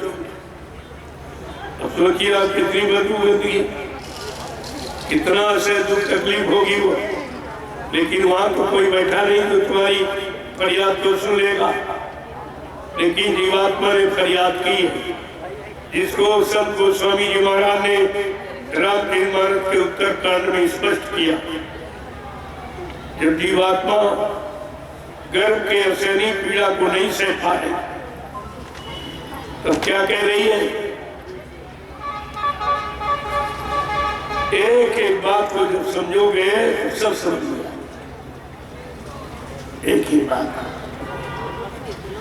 बड़े स्पष्ट शब्दों में वो प्रार्थना करें कि अब प्रभु कृपा करो यही भांति, और सब ताजी भजन करबू दिन राती। ये हमारी आपकी सब की जीवात्मा ने यही बात, हिंदू मुसलमान कोई हो सकता, माँ के घर में यही वादा किया, हे प्रभु हमारे पर कृपा कर। ये प्रभु शब्द क्यों आया? राम का, कृष्ण का, हनुमान, शंकर, देवी देवताओं का नाम नहीं आया, उनकी प्रार्थना नहीं बताई गई। कहते हे प्रभु कृपा, अब प्रभु कृपा करो यही भांति, जिस तरह से तुम्हारे पास जो भी युक्ति हो, जो तौर तरीका हो, मुझको इस कष्ट और इस दर्दी दुख से निकालने का आप वो तरीका अपना लीजिए। हे प्रभु हमारी पर दया करो। जब आप निकाल के बाहर कर दोगे तो क्या लिखा, दिन रात भजन करो, दिन रात भजन का वादा किया और पूजा में फंस गए। पूजा का वादा तो नहीं लिखा। अब प्रभु कृपा करो ये भांति सब तजी भजन करब दिन रात, सब छोड़ छाड़ कर मैं आपका भजन दिन रात करूं। और तुमने भी सुना भी वादा दिन रात क्या किया, वो भी प्रभु से वादा। अब तो प्रभु सन्मुख है, आ गया काम करने के लिए। तो आपको तो सोच समझ के प्रार्थना करनी चाहिए। आप प्रभु कृपा करो ये भांति सब तज भजन करब दिन रात, दिन रात सब छोड़कर आपका भजन करो। और आपने भी शुरुआत भी नहीं की। ये तो प्रभु से भी तुम्हारा वादा झूठा होगा। प्रभु से आप झूठ बोल गए, इसलिए उसे भूले बिछड़े वादे की संत महात्मा फकीर याद दिलाते। वो न पुरानी बिगाड़ते न नहीं बनाते। जो भूल चूक त्रुटि गलती कोई फाट हो जाती उसी को ठीक कह रहे। अब तुम बचो। गोस्वामी महाराज ने और लिख दिया और तुम सब जगह जब मैं घूम रहा हूँ बराबर देख रहा हूँ रामचरितमानस का अखंड पाठ हो रहा और संपुट में क्या कहते हैं, सारी रात चिल्लाते और मतलब बेचारे कुछ नहीं जानते। पूरी रात चिल्लाते चिल्लाते प्रभु की कृपा भयो सब काजू और जन्म हमार सुफलवार, कि प्रभु की कृपा होगी तब ये मानव जीवन सफल होगा, नहीं तो सफल होने वाला नहीं है। तो प्रभु नाम का प्रचार कहाँ हो रहा, प्रभु की कृपा हिंदुस्तान में कहाँ हो रही है। और नहीं सारा 88 की तपोभूमि पर प्रभु नाम का ही प्रचार हो रहा और प्रभु नाम से ही काम हो रहा, दूसरा कोई काम हुआ नहीं। ये सब आपको जानकारी रखनी चाहिए। इसलिए गोस्वामी महाराज ने स्पष्ट कलयुग के जीवों से प्रार्थना किया। क्या कह रहे हैं कि मतलब आपको क्या करना है, यही तो हमें क्या करना है। कहते प्रभु का भजन, प्रभु का भजन। बगैर भजन के कोई कष्ट मुसीबत बीमारी महामारी और दुख तकलीफ और लड़ाई झगड़े और दैवी प्रकोप और दुर्घटनाएं अकाल मौत ये जाने वाली नहीं। बड़े साफ लेकिन बात आपकी समझ में आ रही तो इसीलिए महापुरुषों ने कोई चीज छोड़ी नहीं है जो आपके हित के लाभ की कल्याण की न बताई। अब तुम्हारे समझ में आ रहा था तो इसीलिए तुम आप बार बार कहते कि प्रभु का भजन सब करो धीरे धीरे, प्रभु का भजन सब करो धीरे धीरे, प्रभु का भजन सब करो धीरे धीरे, प्रभु का भजन सब करो धीरे धीरे, मिले शांति मन को तभी धीरे धीरे, मिले शांति मन को तभी धीरे धीरे, कि हीरा जन्म ये अमोलक मिला है, हीरा जन्म ये अमोलक मिला है, व्यर्थ में खो रहे वो इसे धीरे धीरे, व्यर्थ में खो रहे हो इसे धीरे धीरे, प्रभु का भजन सब करो धीरे धीरे, प्रभु का भजन सब करो धीरे धीरे, विषय वासनाओं में पागल बने हो, विषय वासनाओं में पागल बने हो, दमन इंद्रियों का करो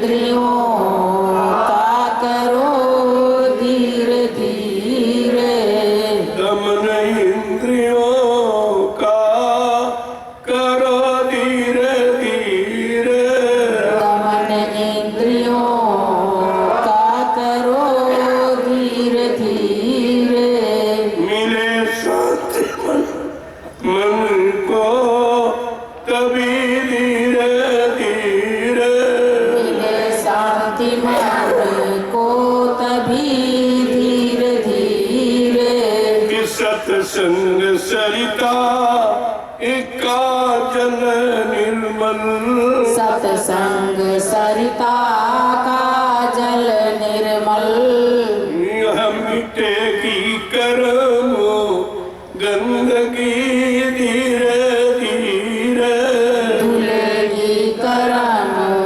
गंदगी धीरे धीरे, धुलेगी कर्म गंदगी धीरे धीरे, धुलेगी करम गंदगी धीरे धीरे, कि माता पिता सुत ये दारा बिरादर, माता पिता सुत ये दारा बिरादर, सबों से किनारा करो धीरे धीरे, सबों से किनारा करो धीरे धीरे, मिले शांति मन को तभी धीरे धीरे, शांति मन को तभी धीरे धीरे, प्रभु का भजन सब करो धीरे धीरे, का भजन सब करो धीरे धीरे, ऐसे बिन हरि ई भजन खगेसा, अमितिय जीवन के कलेसा। कहते मानव जीवन में आने वाले जितने भी कष्ट, सारे कष्टों का समाधान भगवान के भजन से। ये कलयुग में आपके लिए, अन्य युगों में कथा वार्ता, कलयुग में सत्संग, अन्य युगों में पूजा पाठ, कलयुग में भजन। ये दोनों चीजें आपको समझदारी के साथ समझ कर रखनी चाहिए। जय गुरुदेव, जय गुरुदेव, जय गुरुदेव। नाम किसका? जय गुरुदेव। नाम किसका? जय गुरुदेव। नाम किसका? प्रभु का प्यारा नाम। जोर से बोलो, सब मिल बोलो, बोलना होगा, अभी से बोलो, दर्द हरेंगे, सब कष्ट मिटेंगे, शांति भी देंगे, सबके दाता, सबके मालिक, प्रेम से बोले, ये नाम नहीं इंसान का, ये काम नहीं इंसान का। प्रेमियों, ये काम इंसानों का, इंसानों का काम इंसानों के बस का नहीं था। तो 17 साल की आजादी सब प्रमाण दे रही है। अब तो ये काम संत महापुरुषों के द्वारा, ये परिवर्तन की घड़ी है। बहुत सोच समझ कर लोगों को मुंह से बात निकालनी चाहिए, क्योंकि ये काम किसी के बस का नहीं है। जो लोग थोड़े थोड़े लोग लालच के लिए ये झूठा संदेश देने लगते हैं, संत महापुरुषों के वचनों की नकल करते हैं, उनके आवाज की नकल करते हैं कि हम ये कर देंगे, हम ये कर देंगे, कुछ ये कुछ छूने वाला किसी से नहीं। इन धोखे में आप मत रहिए, कोई कुछ नहीं कर सकता। बाबा जी ने पहले कह दिया, ना मेरा काम कोई कर सकता, ना आपको अपने काम से कोई रोक सकता। इस बात को आपको गांठ पे बांध देना चाहिए। ये काम किसी के हो सकता। अब आपको मौका मिला है, आप सब परिवार सहकारी हो जाए और भजन करें। बस दो काम आपको करना, इसी दोनों काम में तुम्हारा भला, तुम्हारा कल्याण हो। इसलिए इस पर थोड़ा सा ध्यान रखो। ये आपके बिहार में लगातार 2 महीने का तूफानी दौड़ा आई। एक काफिला पूरे बिहार में भ्रमण कर रहा है और सबको शाकाहारी बनने की प्रार्थना कर रहा है। और घर गृहस्थी में जब कोई काम न हो, खेती, दुकान, दफ्तर, बिजली, व्यापार, मजदूरी का, बाल बच्चों की सेवा का, सोने के पहले, भोजन के पहले, शाम को 1 घंटा इसी मनुष्य रूपी मंदिर में परमात्मा का आत्मा से भजन, इसी जिस्मानी मस्जिद में रूह से खुदा की इबादत। ये अगर काम करने लगो आप तो सब बिगड़े काम आपको ठीक, कुछ आपको करने की जरूरत नहीं। अब केवल इतना अब अपना ले, आपका काम बन जाएगा। अब आप लोग महाप्रसाद हैं, जो हिंदुस्तान में कभी किसी ने न दिया, न आज कोई दे रहा, न आगे देगा। इसे आप ले लीजिए। यही तो सत्यता की पहचान है। सारे आवाज लगा रहे हैं, लेकिन ये काम करके कोई दिखावे, प्रसाद देकर कोई भूत प्रेत या मतलब बीमारी कम कर दे, प्रसाद देकर लोगों को लाभ प्रदान कर दे, तो मान लिया जाए वो सच्चा प्रेमी और सच्चाई तो सच्चाई। आज नहीं तो कल तुम कितना झूठा प्रचार करोगे। ये सारे प्रचार को जैसे हवा जब तालाब को काई ढक लेती है, पानी कहीं दिखाई नहीं देता, जरा सी हवा चली एक किनारे काई को समेट के कर देती। इसलिए प्रेमियों, ये सत्यता की आवाज ये अब चली है, ये सारी गंदगी और सारा झूठ समेट के एक किनारे कर दी। आपको इस पर विचार करना। इसलिए जो भी आपको बताया गया है, हर जगह कुछ न कुछ नया आपको मिलता। ऐसा नहीं कोई सब लोग दोहराए। आप कुछ तो वो है जो जरूरी है उसको ही बताए, इसके बाद कोई न कोई नया मोड़ आपके लिए जरूर है। जय गुरुदेव, जय गुरुदेव, जय गुरुदेव।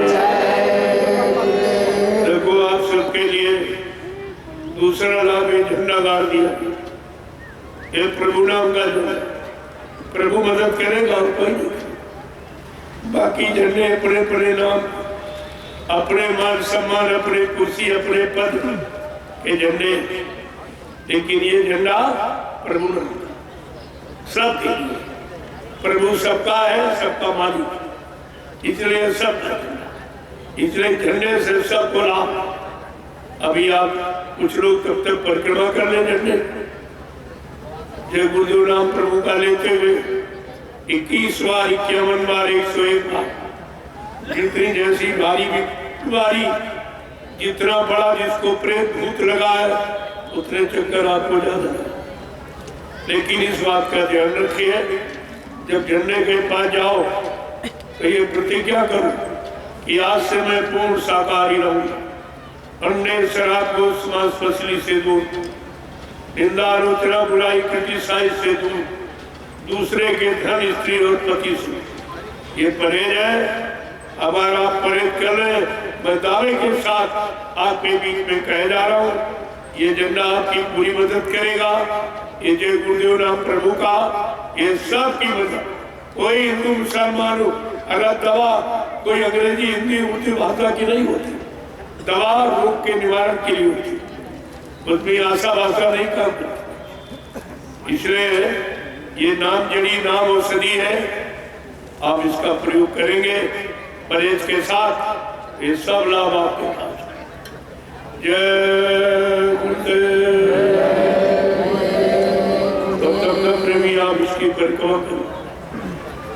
देखो आपको कुछ नहीं चाहिए मेरे साथ, न पहले कभी किसी से मांगा ना आज मेरा था, लेकिन प्रेमी मांगते नहीं, कहते कि हम आपके साथ कैसे चले, इस काफिले का लाभ आपको कैसे मिले। जब काफिले का दर्शन करने से मनोकामना पूरी हो रही, जो लोग इस काफिले में तपस्या कर रहे हैं, रात दिन चल रहे हैं, उनको कितना लाभ मिलेगा। लेकिन हम घर के स्थिति परिवार छोड़ के कैसे आपके साथ हो। हमने कहा अगर भाई चल सकते तो चलो। कहा नहीं, हम चाहते हमारी थोड़ी गाड़ी कमाई इसमें लगा दो तो हमको भी इसका लाभ है। हमने कहा अगर हमको तो नहीं चाहिए, अगर तुम्हारी कोई ऐसी इच्छा, ऐसा श्रद्धा सेवा भाव है तो मैं आपका लगा दूंगा, और जो बच जाएगा वो निशाना में रख दें। वो निशाना पक्का करिए आप, असली निशाना तो वही है। एक न एक दिन सबको उस भूमि पर जाना ही पड़ेगा, कोई नहीं बचेगा, क्योंकि चारों तरफ मुसीबत घेरा डालने वाली, कलयुग घेरे चारों ओर, मनवा जई हो कोई किधर जाओगे बाकी। कलयुग ने पूरा घेराबंदी पकड़ाया, पूरी घेराबंदी कर दी, अब तुम निकल नहीं सकते कहीं। इसलिए आज नहीं तो कल उधर तो आपको जाना ही पड़ेगा। लो पहले से मैं आपके लिए जमीन तैयार कर दूं ताकि आप बैठ सके, रह सको, सत्संग सुन सको, सुने ध्यान भजन कर सको, ये सब उसके लिए तैयारी है। और कितनी जल्दी दो आश्रमों का निर्माण, जब कोई सेवा नहीं मांगी गई तब, अगर सेवा कह दी जाती पता नहीं क्या होता, लेकिन जब उसी से काम चल गया तो हमें तो जरूरत है नहीं। और जहाँ अपने 4-4, 5-5, 6-6 अंकों की सेवा, वहाँ कुछ भी नहीं हुआ, क्योंकि वहाँ अपने काम से फुर्सत नहीं, अपनी जेब भरने से, अपना बैंक बैलेंस करने से फुर्सत नहीं, तो तुम्हारा काम कौन करे? तुम्हारा काम करने का मौका था। वहाँ तो कमीशन एजेंट लगे, यहाँ से सेवाएं वसूल के ले जाते, 60% वो ले लेता ठेकेदार और 40% इन बगड़ों को दे देता। ये भूखमरे 40% इनको दे दे, बड़े खुश। इनको नहीं मालूम एक एक पाई का भुगतान करना पड़ेगा। सत्संगी के कमाई के 9 अंगुल ताप और भजन करे तो उबरे, नहीं तो खारे हाथ। ये इतना कठिन दर है प्रेमियों का, तुम हजम नहीं कर सकते। अभी तो मैं आपके लिए प्रार्थना कर रहा हूँ, बच जाओ, अच्छी बात है। अपने भाइयों को लूटना, अपने घर में चोरी करना, ये कोई अच्छा काम है? ये अच्छे व्यक्तियों का, चरित्रवान व्यक्तियों का ये काम है? तुम विचार करो। और वहाँ क्या हो रहा? गुरु से कपट और संगत से चोरी और की वो निर्धन, की वो कोढ़ी, ये कानून है कुदरत का। इससे कोई बचने वाला नहीं है। मथुरा में तो झाड़ू लगी, वहाँ एक बचा समझ, जिन्होंने कहा कि बाबा जी चले गए, कभी नहीं आएंगे। मैंने शुरुआत में ही कहा था, जिन लोगों ने प्रचार किया कि बाबा जी मन के चले गए, तुम देख लेना, तुम्हारे सबके सामने ये मरते ही चले जाएंगे। और सब खत्म हो गए। जिन्होंने शुरुआत की, बाबा जी चले गए, मर गए, कभी नहीं आएंगे। उसमें देख बचा, वो भी सांसें मारा। तो मथुरा खाली नहीं करने पड़ी अपने आप। कुछ आपको करने की जरूरत नहीं, चुपचाप भजन करते रहो और साकार का प्रचार करते रहो।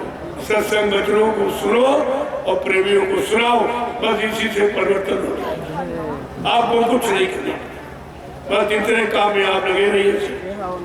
जय गुरुदेव, जय गुरुदेव, जय गुरुदेव। राम कृष्ण सतयुग को लाएंगे, विश्व में शांति को लाएंगे, जन जन में प्रेम को लाएंगे। ये 3 वचन ध्यान में रखना। ये तीनों काम कोई नहीं, कोई भी शक्ति ये तीनों काम किसके पास किया? तब हम तो नकल कर रहे हैं कि सतयुग ले आएंगे, पहले आइए, हमको मना कर ला सकते हो किसी बाजार से खरीद के चले आओ। सतयुग क्या है पहले ये जानते हो। सतयुग जिसकी बात, जिसकी भूमिका है, परिभाषा वही बताएगा, तुम्हें क्या मालूम। ये सब धीरे धीरे अपने आप को फंसा लिए, अब इतना फंस गए हैं कि इन पर इस भारत की जनता की मार पड़ने ही वाली है। सब पूछेगी कहा तुम्हारा भी सतयुग, कह रहे ले आएंगे, ले आओगे, दिखा दो ला करके। यही तुम्हारे यहाँ के बहुत लोग अब से तो इसीलिए लोग है। मैंने उनसे कहा ये व्यापार बंद कर दी, ये शिक्षा, ये तालीम, ये नीति सम्राट महापुरुष की, तुमको इसके बदले कमाने का अधिकार नहीं। करोगे तो भारी बोझा तुम्हारे पर कर्मों का लग जाए। तो उनको बड़ा बुरा लगा कि बाबा जी हमारा व्यापार खत्म कर दो, वो हट गए। अरे हमने कहा तुम सब चले जाओ, तुम्हारी हमको जरूरत नहीं है, तुम्हें अगर हमारी जरूरत हो तो आ जाइए, नहीं परिवर्तन तुम्हारे उसका नहीं, तुम सब चले जाओ, फिर भी मैं अपना काम करके दिखा दूंगा। मैंने जब शुरुआत की तो मेरे साथ कोई नहीं, अब बड़ी बनाई व्यवस्था में आए हो तो हम चाहते तुम सेवा कर लो, यही बहुत है, लगे रहो यही बहुत है। जरा सा अहंकार करो, भट से अलग हो जाओगे, चले जाओगे। तुम्हें मालूम बनूं यहाँ हम कब क्या बदल दिए, हमारे पैतरे, हमारे अजम का सना कुछ नहीं, 2 मिनट में बदल दूंगा सब। इसलिए जो सेवा मिली है चुपचाप सच्चाई ईमानदारी से करो, इधर उधर की बातें मत करो, योजनाएं खोजना याद मत बनो। तुम्हारे पास कोई योजना है होती तो मतलब भी कोई बनाई, तो तुम्हारी योजना नहीं चली। वहाँ इतना भारी हो गया बाबा, तब तुम्हारी योजना कहाँ चली गई, तुम्हारी बुद्धि कहाँ चली गई। आज तुम हमारे यहाँ योजना बनाने आए हो, मैं बार बार समझाता हूँ किसी तरह कोई योजना बनानी बंद कर दीजिए, मैं तुरंत बदल दूंगा। ऐसे लोग कहते थे मेरे नैमिषारण्य में कदम रखा, सोचते थे अब यही रहेंगे, ये होगा वो होगा। हमें भाई ये हम कहाँ रहेंगे, क्या करेंगे, इससे तुम्हारा क्या मतलब। हम क्या कर रहे हैं उसे तुम्हारा लाभ है, और बाकी समझ बुद्धि हमारे बारे में दौड़ाइए, तुम कोई बचा नहीं कर पाओ। नहीं हमने कहा अगर तुम नैमिषारण्य को संभाल लो मैं कहीं दूसरी जगह बैठ जाऊंगा। इनकी बातें समझ में नहीं आई। जब वहां बन गया वहां सतगुरु धाम, सोचते थे अब इसी महल में बाबा जी रहेंगे। हमने कहा हमारी पहचान तो झोपड़ी है, मैं झोपड़ी की सिवा तो कहीं रहता नहीं हूँ। ये चलो सतगुरु धाम की स्थापना हो गई है, अच्छा है, अगर तुम लोग यहाँ संभालो तो मैं और कहीं बैठ जाऊँ। इनकी समझ में मेरी बात नहीं आई।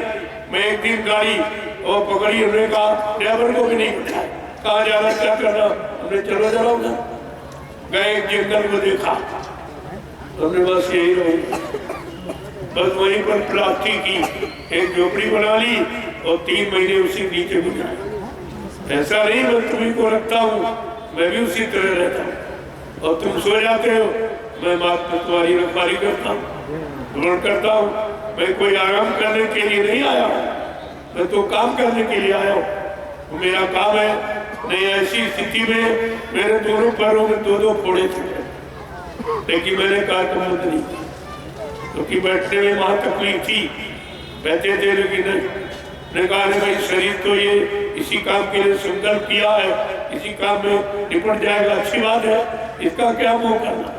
ये तो आज नहीं तो कल छोड़ना है, लेकिन काम हो जाए इसके बाद छूट जाए कोई तकलीफ, तो इसकी कोई तकलीफ नहीं, लेकिन काम हो जाए, जिसका संकल्प लिया गया है वो संकल्प पूरा हो जाए, फिर चाहे दूसरे दिन छूट जाए, इसकी कोई परवाह नहीं, न इसकी चिंता, न इससे हमारा कोई मोह है। केवल काम करने का साधन है, इसलिए साधन का प्रयोग मैं काम भी करना चाहता हूँ। और कहते आप लोग भी लग जाओ, तुम्हारा भी काम बन जाए, बाकी तुम्हारे बस का कुछ नहीं, तो हमारा काम कर कुछ नहीं कर सकते, कुछ भी।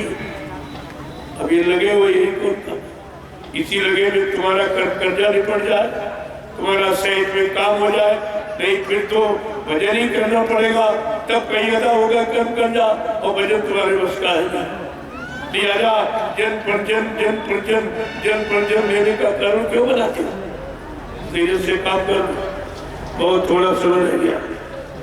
जय गुरुदेव। देखो ये काफिले का समापन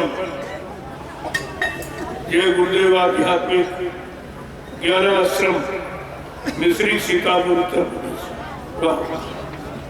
4-5 फरवरी को इसका समापन दिवस, और उधर जय गुरुदेव आध्यात्मिक वैचारिक प्रचार समिति कार्यालय का उसका उद्घाटन और रविदास जी की जयंती 3 पर्व है 5 फरवरी।